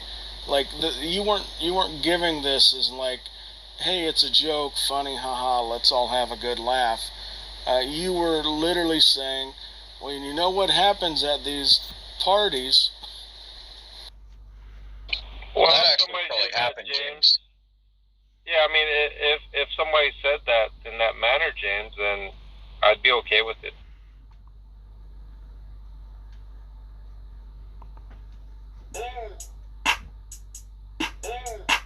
I mean, already I've heard adult video store, some characterizations about like glory holes and stalls. That's done in a joking manner, John Lee, to you when you're in the room, or as you're coming in the room. I don't know any atheist on this app, and now you got me defending the atheist this morning, who have actually come out and said, James, did you know that John Lee actually had a glory hole in his video store? Like, it's never happened, John. I'm just saying I wouldn't be upset. That's all I say.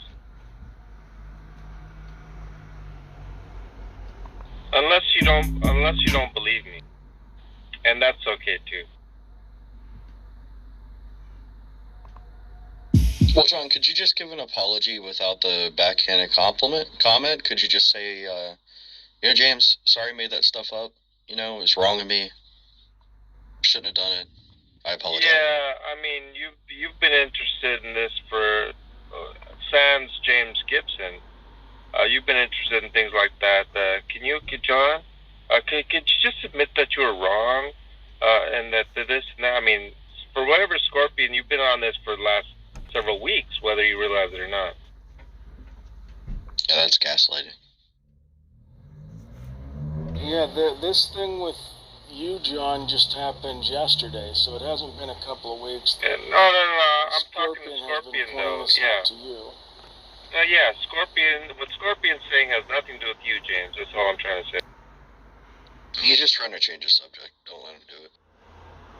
Yeah, I'm just saying, is it like, if you have a friend on the app, regardless if it's me or any friend in the future, and you have any kind of speculation about their past, and you have not verified it, you shouldn't be going into a room full of people with the replays on, giddy, almost giggling as you give them your speculation on your friend's past, and then later on try to play it off like it's fact. That's not okay, John. That's not something that you do. Yeah, I mean, I don't know what to say. If you think I was giddy, Say nothing. Might be a better idea. I don't know if I can agree. Hey, come on, you know what to say. Just tell him you're sorry, John. Just be a human here. Like, I already did. I already did. James is a decent guy. Let's say it again. He's a decent guy and he's hurting. All it would take for you to say, hey, buddy, I'm sorry. I didn't mean to hurt your feelings. And then... I mean, I must be bad at apologies because it was considered backhanded. So, I mean, I don't know what. Hey, Tom, are Johnny and Matt aware of last night's shenanigans? No, I am unaware of what's going on. I'm kind of in the dark. I just woke up, so I don't know what's been said today. So what happened was, all I've heard is what you guys have talked about in here since I've come in. That's pretty much about it. I did hear some sort of vague discussions earlier, but I don't know any details. Alright, so what happened was, a few of us heathenist atheists were talking about orgies. And somehow James got brought up because he had a room where a woman came in and said some sexual stuff to him, so he closed the room. Yeah, I actually was in that room when she did that. I know who you're talking about. Good, okay.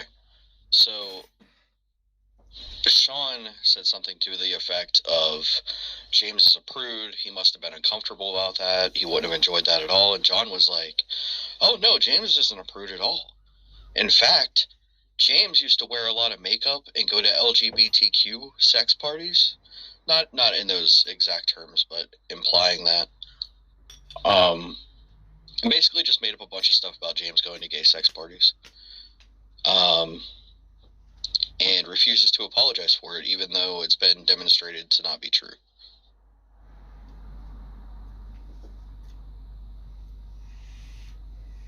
I'm just curious what other Christians think about John's I would attitude. definitely say that would be problematic to bring that information out like that, especially if it's something that James did not. I know James has talked about his past, but I don't recall James ever going into that type of detail, so I don't really know. Maybe he has, and maybe he's been open about it, but I just don't remember it. That would actually be news to me. So. The detail that I brought up, Matt, actually James says is not correct, and so if that's the case, then it's such the case. It's something that I heard. It's actually a picture that I saw, but he's saying that it was like not a correct picture in the sense that it was not a Photoshop, but whatever he called it. And I have no reason to disbelieve James. He remembers the photos he's taken. I just remember a specific photo. I was commenting on that, and I was told something about that specific photo. And, well, I would have to say that I didn't see any reason not to believe it. And so what I was told, I brought up yesterday. And the issue is, what James is saying is not correct. And so, what I did was apologize for providing misinformation that I thought was correct, but it wasn't like I was trying to make up stuff He didn't against just James do or that, think. Matt. He started to say, well, you could strongly infer it from the photo that I saw. So he tried to double down on his inferences. No, it's not an inference. I was told explicitly, James. I was told explicitly. I didn't infer what you're thinking of. So you are saying, God is your witness, may he send you to hell if you're lying, that you actually were told by somebody that this photo was taken at a nightclub with me going to a sex party. Is that what you're No, saying? not a sex party. It was like an LGBT party, which is different. So yeah, that's what I was. Well, let me hear you say it. May God send you to hell if you're lying. No, I'm not going to say that, but I'm just telling you that's what I was. I rest my case. Yeah, I just heard the replay where Tom replayed it to James, and it was actually a lot worse than I remembered it.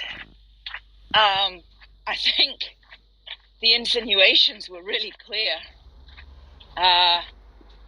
because, he didn't exactly say it, but he also did not say it, right? Because someone said something like, are you saying these were like sex clubs? And he's like, well, I don't know what went on there. Right? Which is really insinuating something. Well, I'm going to put it this way, James. From my understanding, is such that you went to such parties. You're saying that you didn't. I take your word for it. And so it's just the case that I had a misunderstanding. So why don't we just have Tom play the tape again? Tom can just play what you said, John Lee, then other Christians and everyone on the app can form their own opinion. Sure. Yeah, I want to hear it. That's good. The replay's there. I mean, well, actually, unfortunately, the replay showing the replay is kind of looped in a certain weird way, but it is what it is. Hey, yeah, John, the where replay did of the replay is available. You can hear what he said. Where'd you get the information from about that picture or whatever? Hold on a second. You guys need something played? I can take care of that, bud. Yeah, Tom, help us out. Yeah. Tom, help us. But Matt, I got it from Debate 2, Matt. Atheist versus Christian Debate 2. No. It's a messenger group called Debate 2. Are you familiar with that yes, group? I think I either was in it.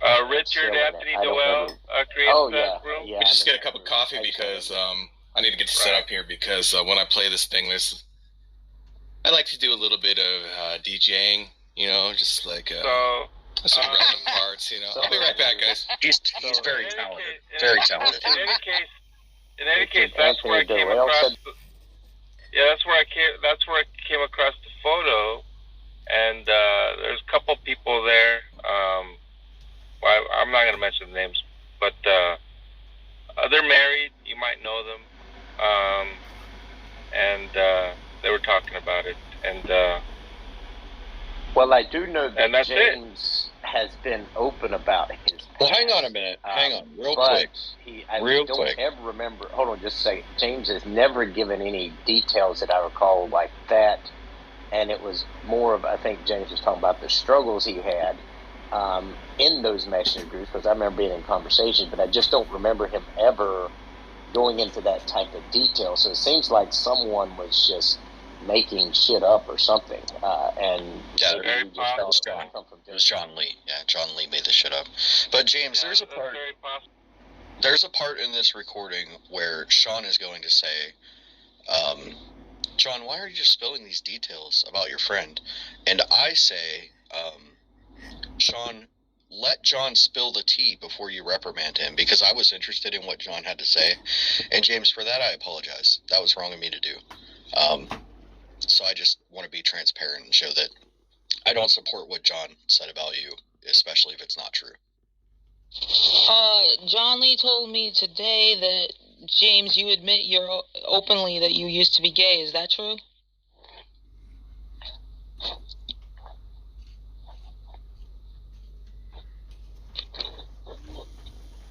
I'm on a phone call. Give me I don't think James has ever admitted that. He's admitted, I think, struggling with bisexual, but I don't know that. Oh yeah, actually bisexual.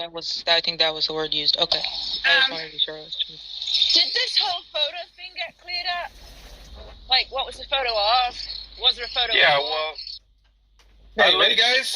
I'm got my coffee. I'm all set up. Okay. So, in a second, take a sip.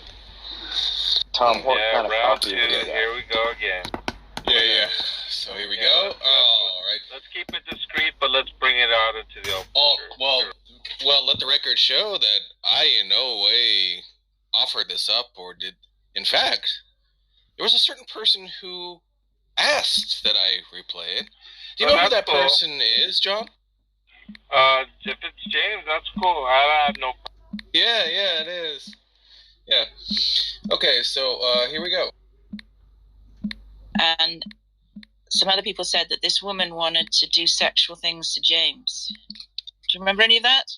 Oh, wow. I must have slipped through all of that. Still typical. Okay. Wow. I didn't know that happened.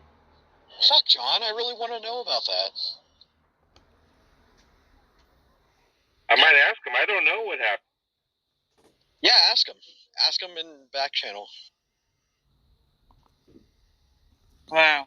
Yeah, actually, I might ask him right now in the back channel. That's uncomfortable. I don't think James like that. You know why, Haiti?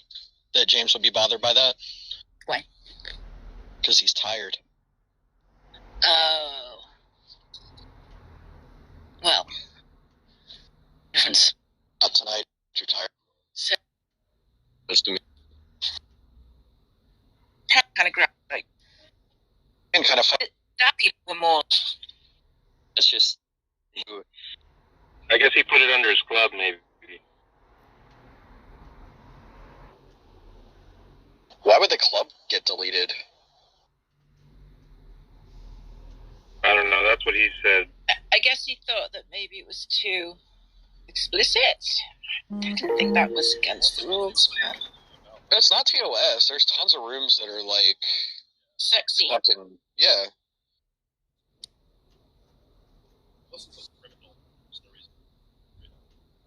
That's why that guy is. You're real quiet, Sean. Is someone yeah, Sean, we can't hear you.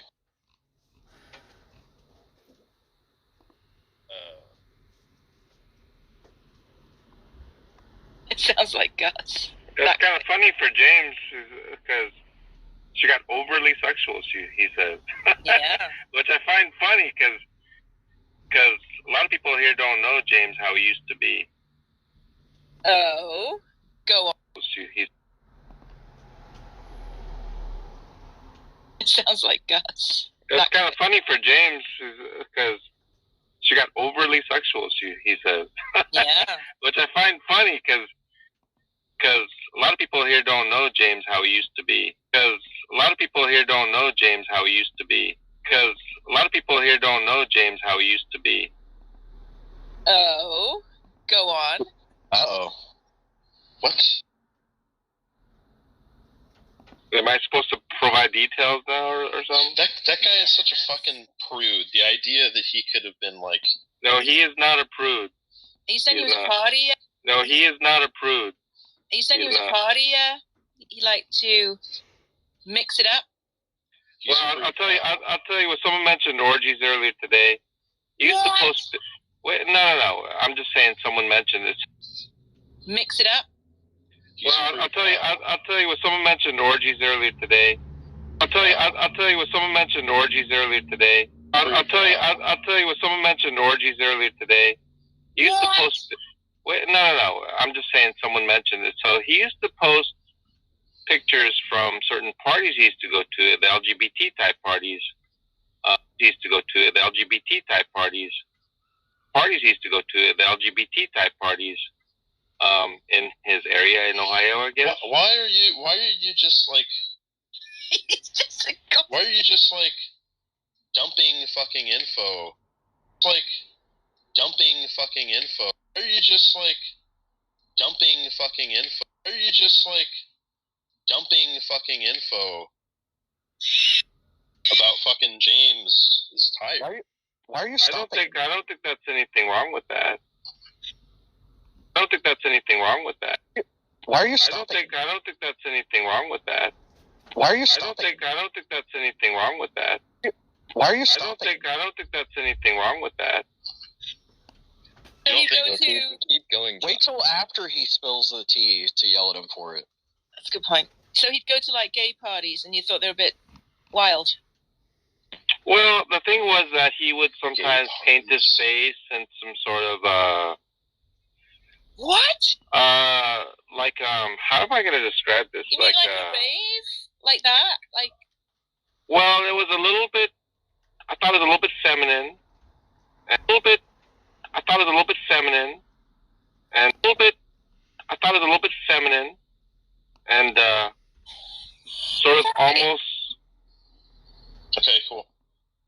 Flash type of a wrestler type of makeup as well. I don't know how to describe it, but. A feminine wrestler, John? Alright, that's fucking racist, and I will not tolerate that. I'm just trying to describe it. Maybe he was just like... Kind of like a... Maybe he was just... But describe it... I'm just... And I will not tolerate that. Fucking racist, and I will not tolerate that. I'm just trying to describe it. Maybe he was just like kind of like a wrestler, but feminine. It's like a selfie. Okay, it's like a selfie in a party where it must have. It almost looked like a costume party, but it wasn't Halloween. You're just talking Um, about clubbing, aren't you? They're all dressed up and some of them have makeup on. Yeah, okay. Yeah, and he's just there. Why'd you associate that? What'd you say? He's just there?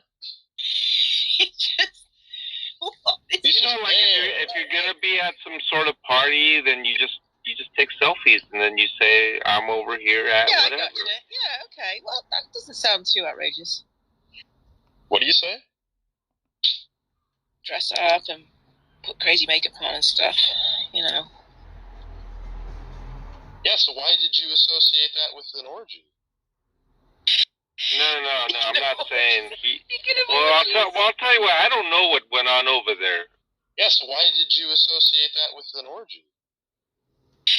No, I'm not saying he. Well, I'll tell you what. I don't know what went on over there. First and foremost, I don't know what went on over there.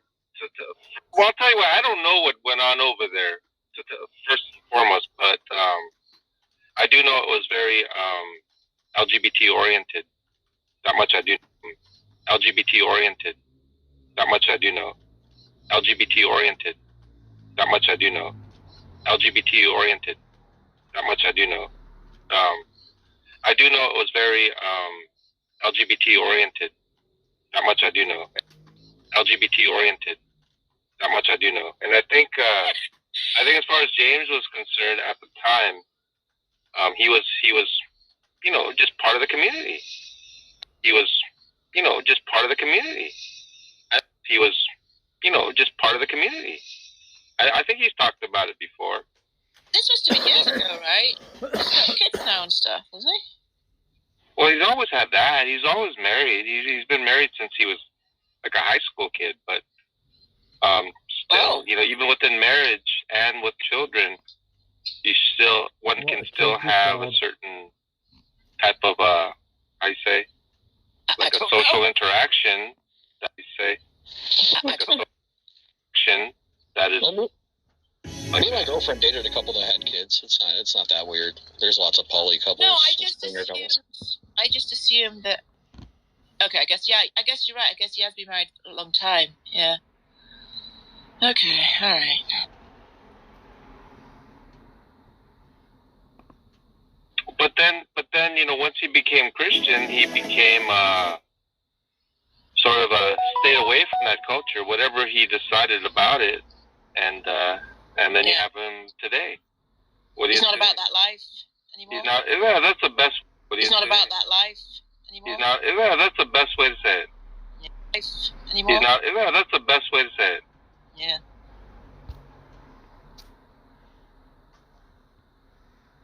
That's a real shame. He's very annoying now, so I have to imagine that he must have been a lot more fun. It seems so backwards to go from being like, well, I guess. All right, I think that's the bulk of it. Hello.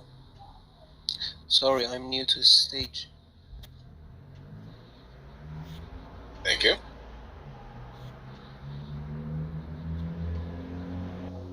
James, how does it make you feel? I think John Lee has proven that he is terrible at speculation and adds way too much of his opinion into retelling stories and events.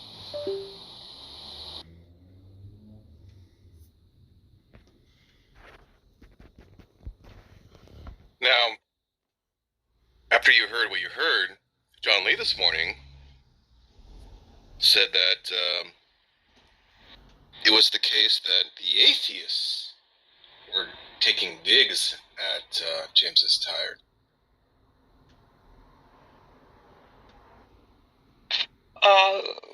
What do Johnny and Matt think?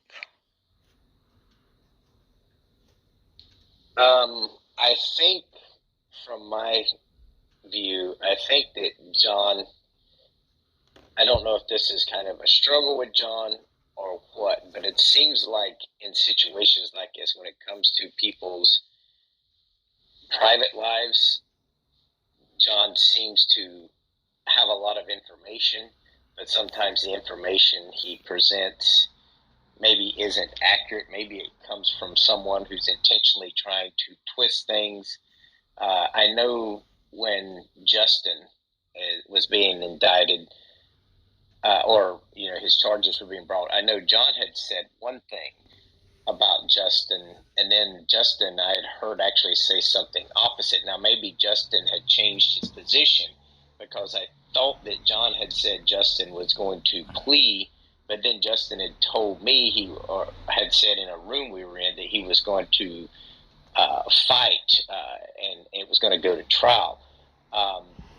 So I think it seems like with John, trying to be as friendly as possible here, it does seem like maybe sometimes your information is not reliable, and when you present it, maybe it's not accurate and kind of misrepresents a person's position. Because I do know that James has struggled with certain things in the past, but this here, I don't ever recall him ever being vocal about anything like this. And I've known James for 2 or 3 years, been in a lot of rooms with him. So it seems like to me your information was from someone who didn't really care about what truth was, and I think it kind of misrepresented James and probably caused a lot of unnecessary harm. Right. I agree with that, Matt, in a sense that I thought the information was reliable, and I did pass on something that was not firsthand, and so James confirmed last night that it's not accurate, and there's no reason for me not to take his word for it. Now, with regard to about the plea thing with Justin, I was very clear to say that it did not come from Justin, but it came from mutual people we know, and that was the statement. I've also heard Justin claim that he's going to fight it. Personally, I've heard him say that. Right? He's told that to me personally as well as publicly, and it was such the case that when the time came to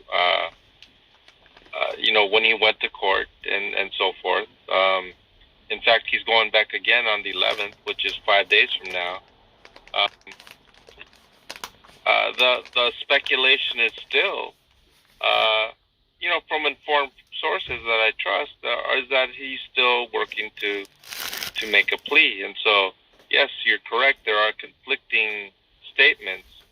And even when Justin says he's going to fight it, well, he didn't go to court. He waived the right to a speedy trial, and those have certain Snore. Well, I will. Bringing up Khalil Allah's legal issues, it's like we just had this we kind of went off conversation on about not talking about other people, not speculating, and so you're like, okay, well, I'm not going to speculate on James. I'm going to go speculate on Khalil. Knock it off. And as far as that conversation yesterday with the woman when James closed down the room, she was being very strangely passive aggressive and then saying these sexual things towards James. So I don't necessarily blame James for his actions, because this woman was acting really strange, and I think it was MC who was having a conversation with him and said something that, why don't you just go ahead and do something to James? And then she just kind of seemed to play along with it, but then was trying to say, oh no, I'm genuine here, I'm being honest, and it was just really strange. So I could see why James would shut that room down. And I don't even know if you saved replays, but I don't blame you if you did. Well, I didn't hear John accuse James of being involved in an orgy. It's not the implication that I got. I didn't hear it. I guess if it were me, if I were James, I would just say, hey, John, are you saying that I was at a gay party posting selfies from that gay party? If that's what you're saying, then that's not true. I was not at a gay party posting selfies. And now that you have the correct information, John, please don't state that again, because you're just misinformed. It's probably how I would handle that. But, I guess it would be. Well, let me ask James. James, do you think that would be? Well, I tried that yesterday, John, and I told him, what happened. First he said it was his own speculation. Then he switched to, well, no, he was told this by a credible source, that he doesn't remember who it is, on a post that he can't find, doesn't remember.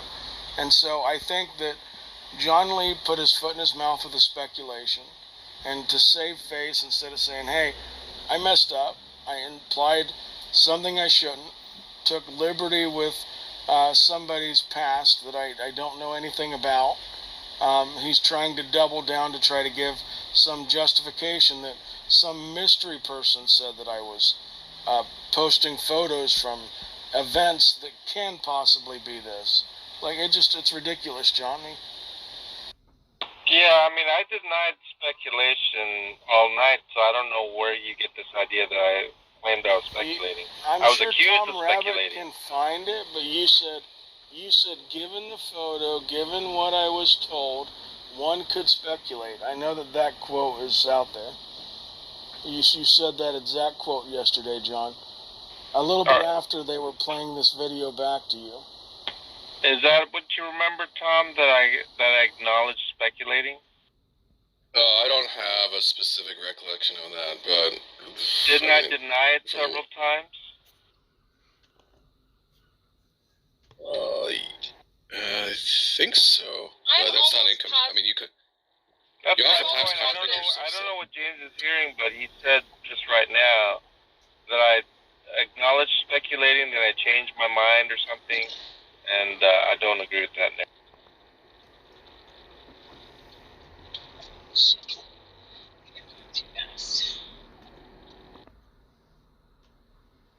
So what are you saying? What were you doing if you weren't speculating?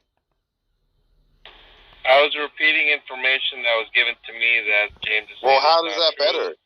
And so... How is that better? It's better. No. I'm not saying it's better. So why don't you just apologize? I'm just trying to give the accurate information, that's all. So why don't you say, hey, man, yeah, I don't know why. I just run my mouth for no reason. I don't know. So what is accurate is that I did not easy, Sean. Easy, Sean. We don't want to... So what I did, what is accurate is that I did not mention orgies. I did not mention, in the sense that that's what was going on. Why would you say you didn't mention orgies? Sex parties. I did not mention... Why would you say that? You said speaking of orgies, you said orgies, and then went into this story. So yeah, you did mention orgies. You started the whole thing off with a reference to an orgy. Speaking of orgies, you guys were talking about orgies. Are you delusional? Speaking of orgies, are you delusional? Are you delusional? I have to. Sean, in any case, I'll tell you what. You guys go on. I'll just check your back channel, please, Sean. Why would you use it as a segue into the conversation if it didn't have anything to do with what you were about to say?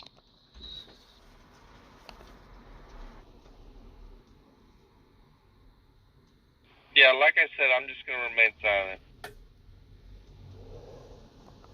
Yeah, I didn't hear John accuse James of being involved in an orgy. I didn't hear that. John just said, I don't know what all goes on at these parties. He said, speaking of orgies, and then went to talk about it. It does, in fact, it's certainly suggesting that orgies were involved, okay? And to say otherwise is being really dishonest, I think. No, it's not. I think from what I heard of the tape just a moment ago, John prefaced, if I'm not mistaken, he prefaced that he's not saying that James was involved in orgies. And then he goes on to say, well, I don't really know what all goes on over there. One could argue there's some sort of implication with that, but he prefaced that by saying, I'm not saying he's involved in orgies. Am I wrong? When did that? Well, I don't remember that part. There was a section at the very beginning, John had said someone mentioned orgies earlier, and then he proceeded to start talking about James. I don't think he actually directly said James was involved. He just... Yeah, why would you... So your explanation is that, like, he just says, like, anyways, speaking of corn dogs, like, you know, and then, like, he just talks about something completely unrelated. Yeah, that doesn't make any sense. It would be implied that John was implying that James was taking part in it, because he did, as you guys correctly said, did segue into it by referring to someone mentioning orgies earlier, and then started talking about James. So I can That's a segue, yeah. I mean, I could see where you get that from. As a relation, right? You're saying that there's no relation. John, I guess John would have to explain why he did use that as some sort of segue. Uh-huh. That would be nice. That would be informative. That would probably solve a lot of this ambiguity right now. So, John, why did you use that as a segue if it was completely unrelated? You can always listen to the replay yourself and make your own You said we just did. Speaking of orgies, We just listened to the replay. blah, blah, blah. And now we're asking about what we heard in the replay. Could you clarify it for us, please? No, thank you. Okay. All right. Yeah. But you're free to make any determinations you want. Well, that's the point, right? Is that we do, and the determination that you led us to is that you were implying that James had something to do with orgies. That's the issue. When you let us do that, you run the risk of being possibly misinterpreted. Would you like to clarify that? Yeah, it's refreshing to Implication was see that quite clear. there's a couple other difference of opinions, so that provides balance. Oh, Well, I don't you know mean if Matt was Johnny actually Al? differing in opinion. He said that Matt actually said you would need to explain it. Yeah, I mean, I think even evil old atheist Sean was kind of concerned because he said, "Why are you dumping this information?" That's correct. Not only did he did that 2 or 3 times. And this is evil Sean who who doesn't really like James is tired. They went at it, and he was kind of bringing it up. So I think that Sean was interpreting that as you were kind of leading into that. And I kind of, it's what it did seem like to me. I will say I kind of thought the same by the way you kind of segue into it. Now, maybe that wasn't your intention, but that does seem to be the way it come across from my perspective. I'm trying to get Sean up. I can't get him up. Tom, can you try? If you're on Club Deck, maybe it's my... Or maybe Sean has to leave. Yeah, I think that Matt's right. I think that Sean, who doesn't seem super friendly with James, just immediately was like, why are you implying this, right? So it wasn't sort of like, oh, I'm going to defend my friend and make stuff up. It just seemed pretty clear what the insinuation was. And yeah, you can be really literal and say, I didn't use those exact words, but we're all like people who understand how language works, and we all understand what insinuations. It's also interesting that when he was caught the first time, because I listened to the replay this morning, he tried to tell James that he was like interrogated into getting this information out, that he didn't offer it up, that it was something that we were asking a bunch of questions about. But if you listen back, he just offers it up on his own. Yeah, I did not say that I was interrogated at all. You made it sound like it was our fault for badgering you into releasing this information. Are we going to and do that you another didn't just replay? offer it up. Everything you say, No, I disagree with that. the replays, okay.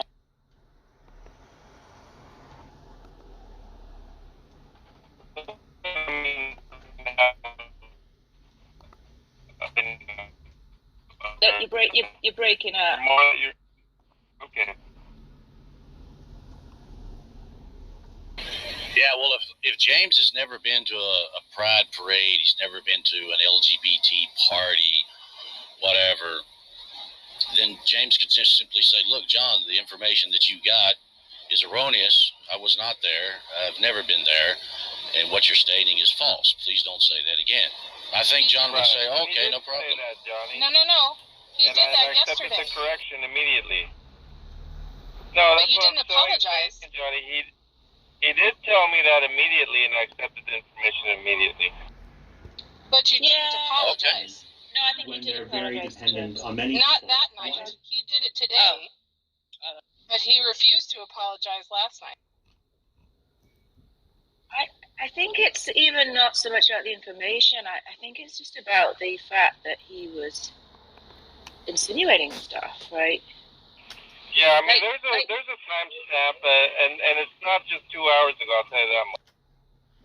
As far as the back channel message. Johnny, do you think that John owes James an apology, given that James asked him not to talk about stuff like this just a few days before? I can barely hear whoever. I heard someone say Johnny. Yeah. Sean, you're guessing.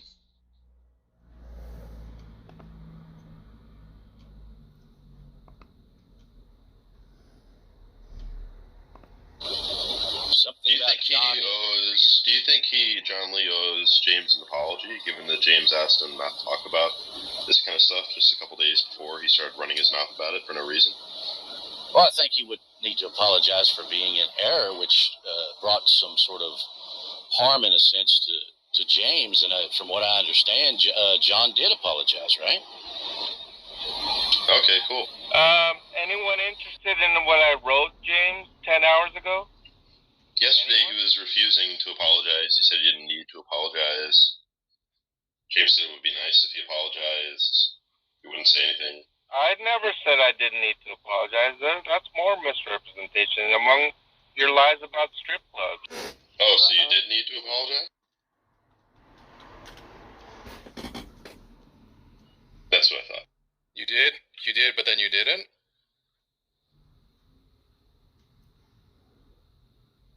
Well, just ask James. James, did he apologize? Do you remember when you were sure, like, I was apologizing to James in the back channel last night? You remember that, right?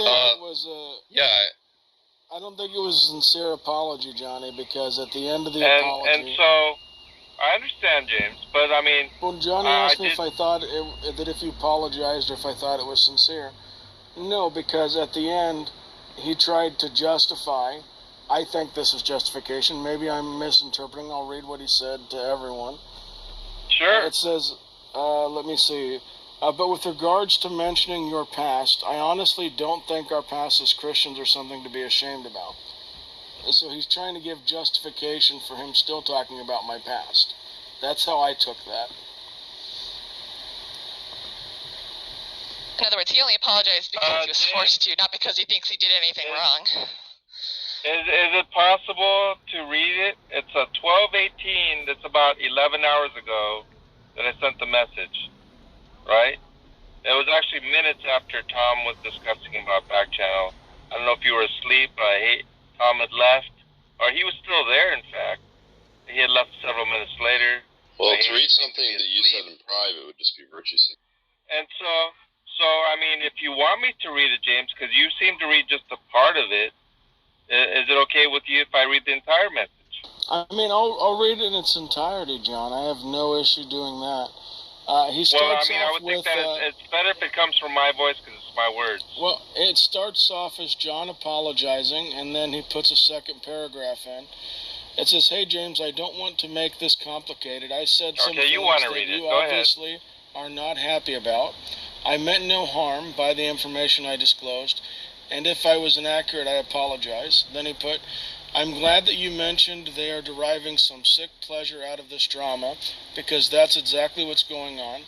But with regards to mentioning your past, I honestly didn't think our past as Christians was something to be ashamed about."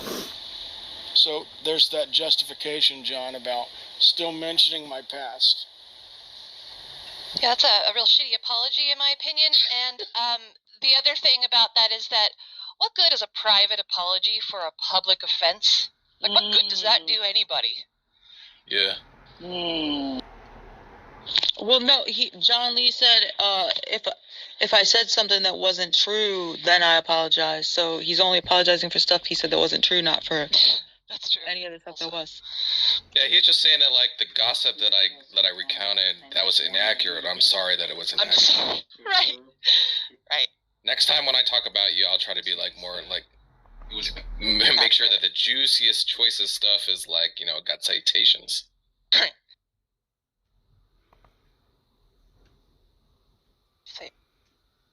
And again, a private apology for a public thing, a public gaffe, does nobody any good. It's pointless, to be honest. I don't know how well this audio will go, but here's John saying that he was speculating.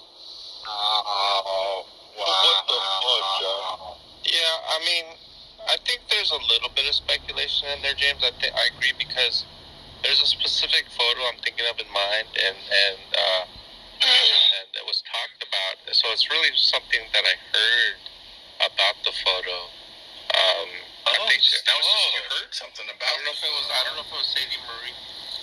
So there's John saying that he was speculating with what he said that he heard. After 10 minutes ago, he just said that he never indicated that he was speculating at all. Yeah, what a surprise.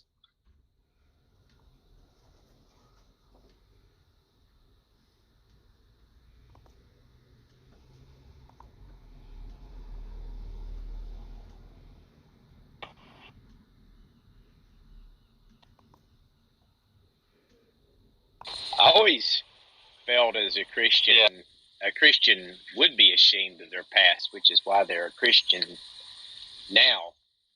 So I'm not sure that I would necessarily agree with saying Christians shouldn't be ashamed of their past. I think there's a reason Christians should be ashamed of their past and the reason why they're now Christians. So I don't think I'd necessarily agree with that specifically. I think I agree with you on that, Matt.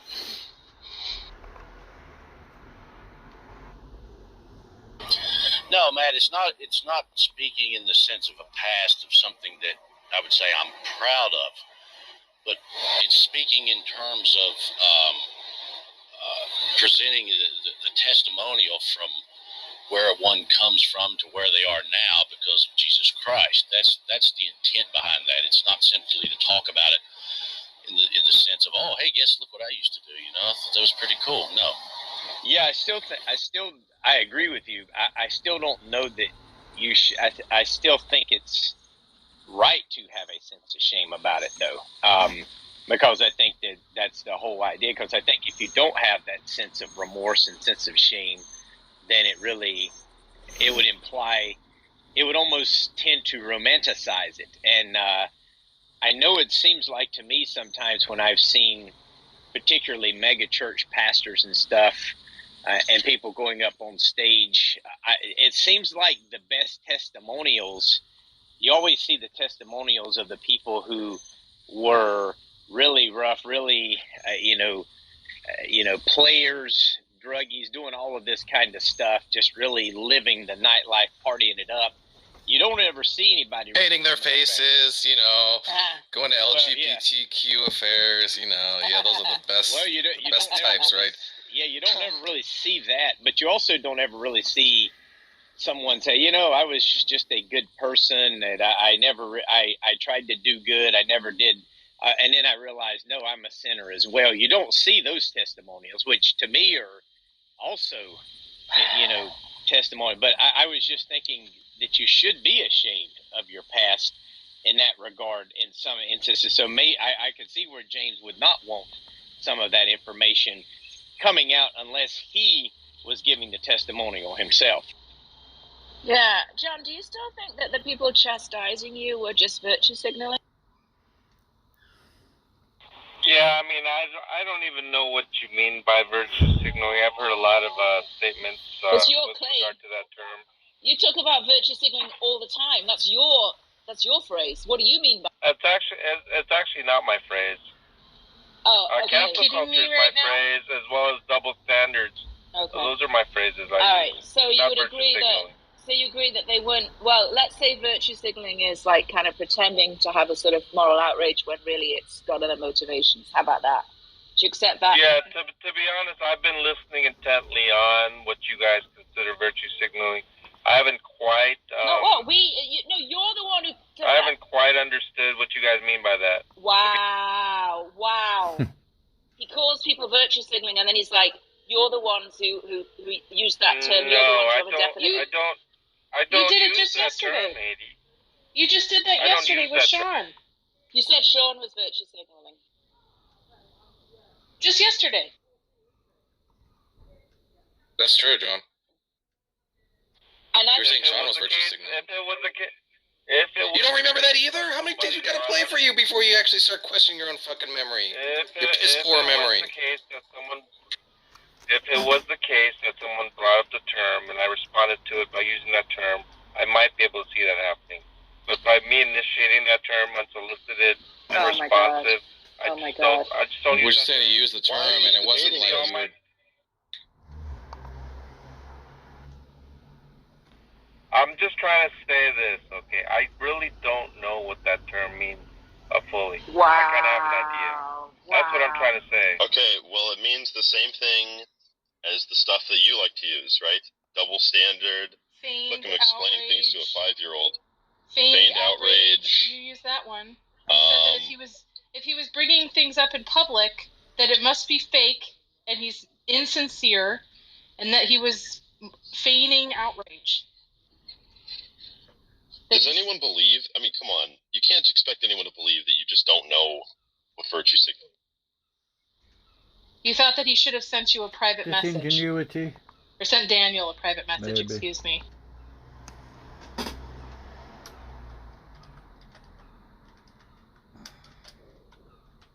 Yeah, you said that because I was talking about it in public, Wait a minute. Let me I was just virtue respond to that. signaling. I mean, just even the. But you don't know what virtue signaling means. Even the statement that I thought. Because I Sean said it over and over again.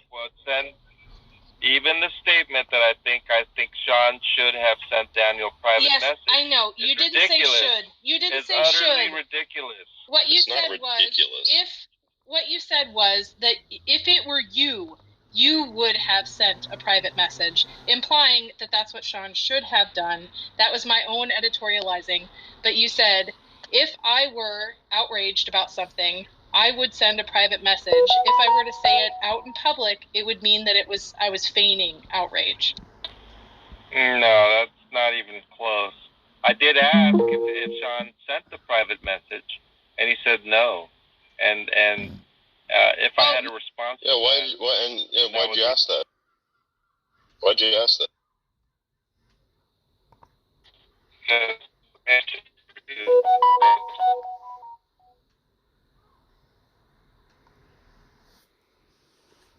Yeah, and you went on to say, like, over and over again that I was virtue signaling because I was making mention.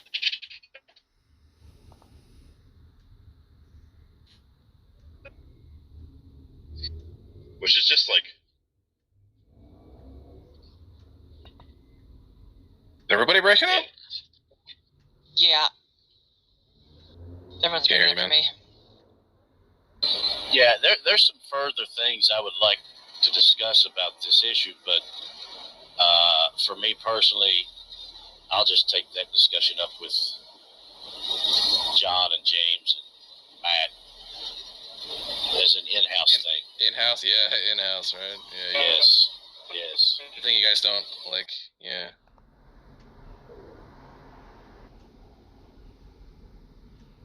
We disagree with each other all the time! Guys, we're not gonna do this, we're gonna do in-house. This isn't even really like a Christian issue, though. It's kind of just like a social thing. Yeah, you just guys are acting like fucking Stepford wives or something like that.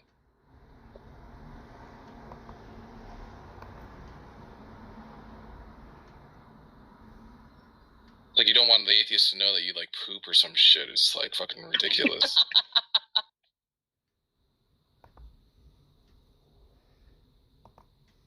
It's ridiculous that we even have to have this kind of conversation. Like, how hard is it to just be like, yeah, sorry, I, like, randomly started running my mouth. We talked about this a week ago with the things that John mentioned about Khalil Allah and his speculation there. And we mentioned that a week ago that you shouldn't do that, but you did mention that again here today, John. It's one of those things you shouldn't be speculating, especially there, because we've already told you that he's not been convicted, and two, he's planning on taking legal action on anybody for defamation of character. So we've kind of tried to give you some legal advice just to avoid any potential lawsuit to have to deal with. Yeah, I don't really care about a lawsuit, and I know Justin, and I've talked to him personally many times, but I was just correcting on something that Matt Adams said, that I said that Justin was going to plead bargain. At no point did I ever say that Justin said he's going to plead bargain. In fact, I said quite the opposite, that Justin said that he's going to fight it in court. As far as the plea bargain, it was coming from other sources.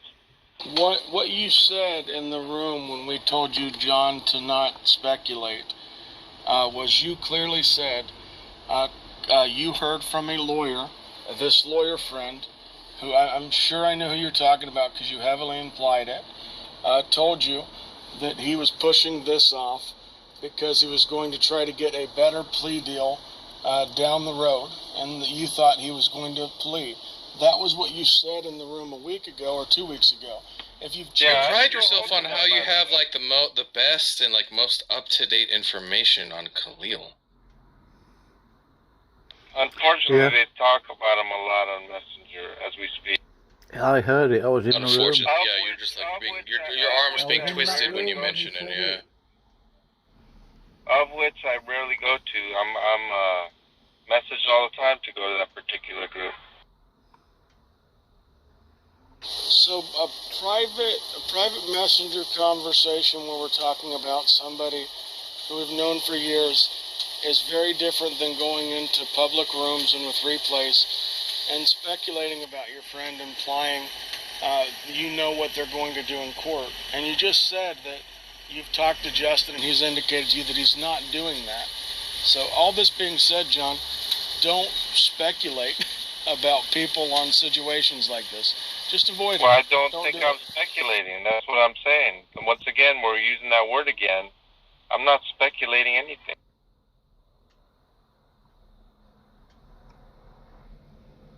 I think the thing that's fascinating about this instance in particular is that you can't resolve it because you just won't accept anything. Right. That's basically what I want to win this, John. But yeah, a bunch of people caught John lying. It's been recorded. A bunch of people have heard the recording, and John still can't just admit that he was wrong and did something wrong. That's right. Why would you think I don't admit being wrong? I mean, why would you even think? Because you haven't yet. Well, all you've conceded to is that you've given false information, right? Which is like perhaps not your fault, but you repeated it. Which is wrong. When I think about it, that's not the wrong thing, though, John. John, the thing that's wrong is that you said something about somebody that's supposed to be your friend that you didn't know was true or not, and also that he asked you not to talk about. That's what's wrong. Well, actually, that's not true either. He did not ask me not to talk about. Oh dear. He didn't use those words, but he said explicitly that that's what he meant when he had that conversation with you. Yeah, and I didn't understand it that way. And if I'm a little slow, then I'm a little slow. Okay, so you're just gonna say I'm dumb, and therefore it should be fine. Okay.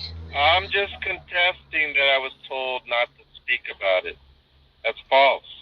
Completely false. Any normal person would interpret someone saying, hey, these Muslims are attacking me when they are talking about this. They're bringing it up. I don't like it. I don't like them bringing this up. I don't like that it's attacking LGBTQ people. I really hate this. Any normal person would be like, hey, maybe he doesn't want random people talking about this in rooms with replays. Right, you would then put that information and apply it everywhere, right? Like a normal person. He talks about being declared an enemy of Islam.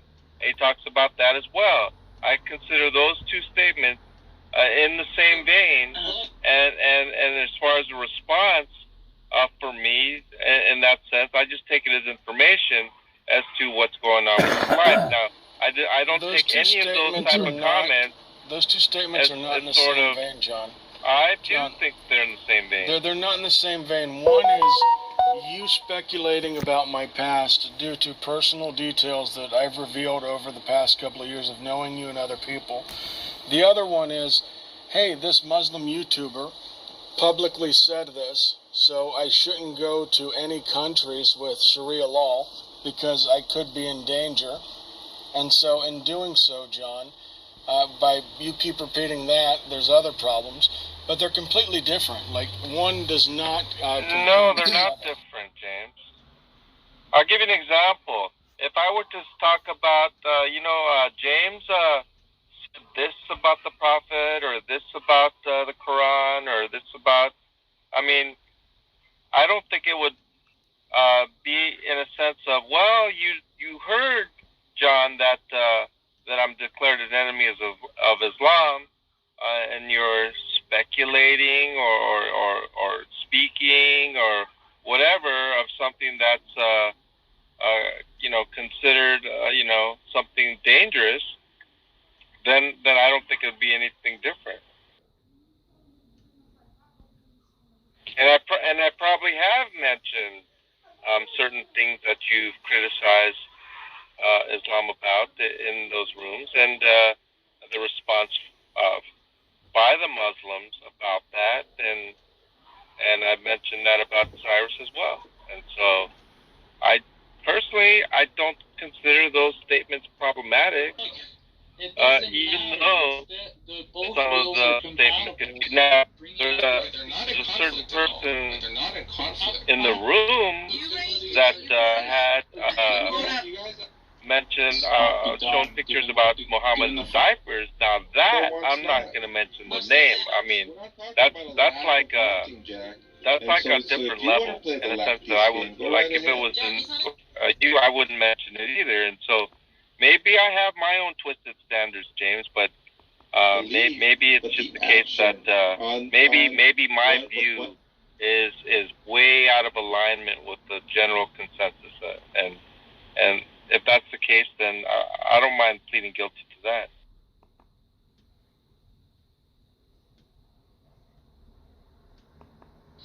And what does that mean to you? Did you do anything wrong, John?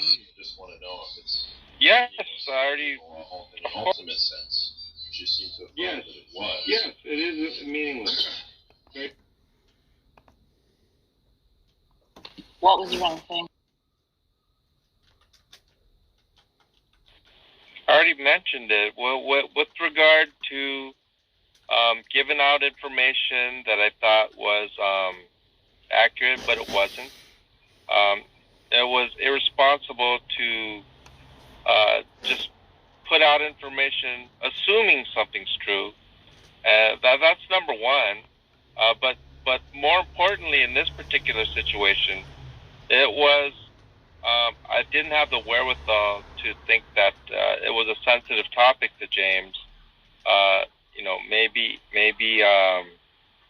Maybe I wasn't paying attention to what he was saying. It wasn't certainly the case that I understood and I disregarded it, and I was going to do what I was going to do. I hope James understands that's not the issue.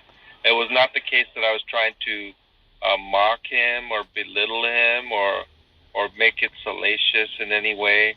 I understand that it's thought of that way and portrayed that way, but hopefully James will understand that that's not my intention. And so, in the case that even the situation is even brought out, I can admit being guilty of like gossip, certainly, and so for those reasons, I'm in the wrong, clearly. So can you just apologize to James now so we can move on? Yeah, I really don't care about your expectations. Oh, for fuck's sake. You were so close, John. John, I want you to apologize to everyone in this room, one by one. I don't think he needs to do that, but I think he should apologize to Sean.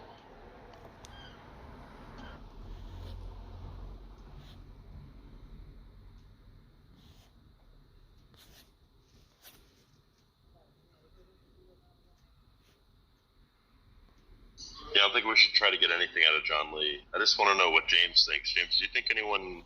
Oh, he's gone. Never mind.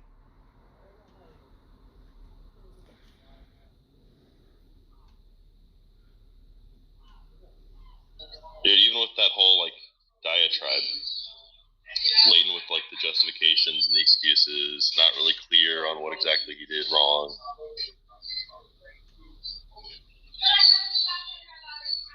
Something about not having the wherewithal, but the accuracy of the statements somehow plays into it, as if that matters at all. You know, I had to swallow my pride yesterday as well. Pardon me. And I apologize to John for doxing him and finding out about his church and where he goes to church, stuff like that, and contacting the elders. I mean, it's something that even he could learn from, what I did and everything in that respect. But I'm heartbroken. to their secret Christian hidey hole. No, John. Wait. Yeah, I guess John left. Oh, John Lee vanished, does he? Yeah.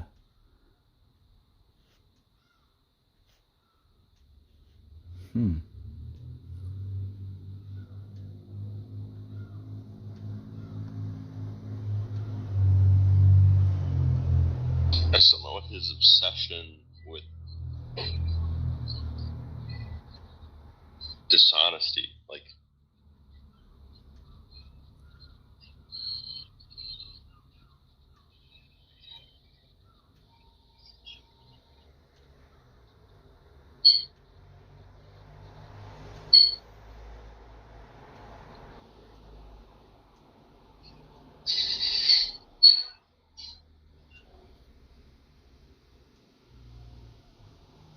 Sean, has he ever spoken the to you? guy just has no sense of humor. It's just unbelievable. Who does? Said he has no sense of humor, John Lee. No, I think he does. I just think, like... No, I think he does. I think he thinks some things are funny, but...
Oh, has that room ended?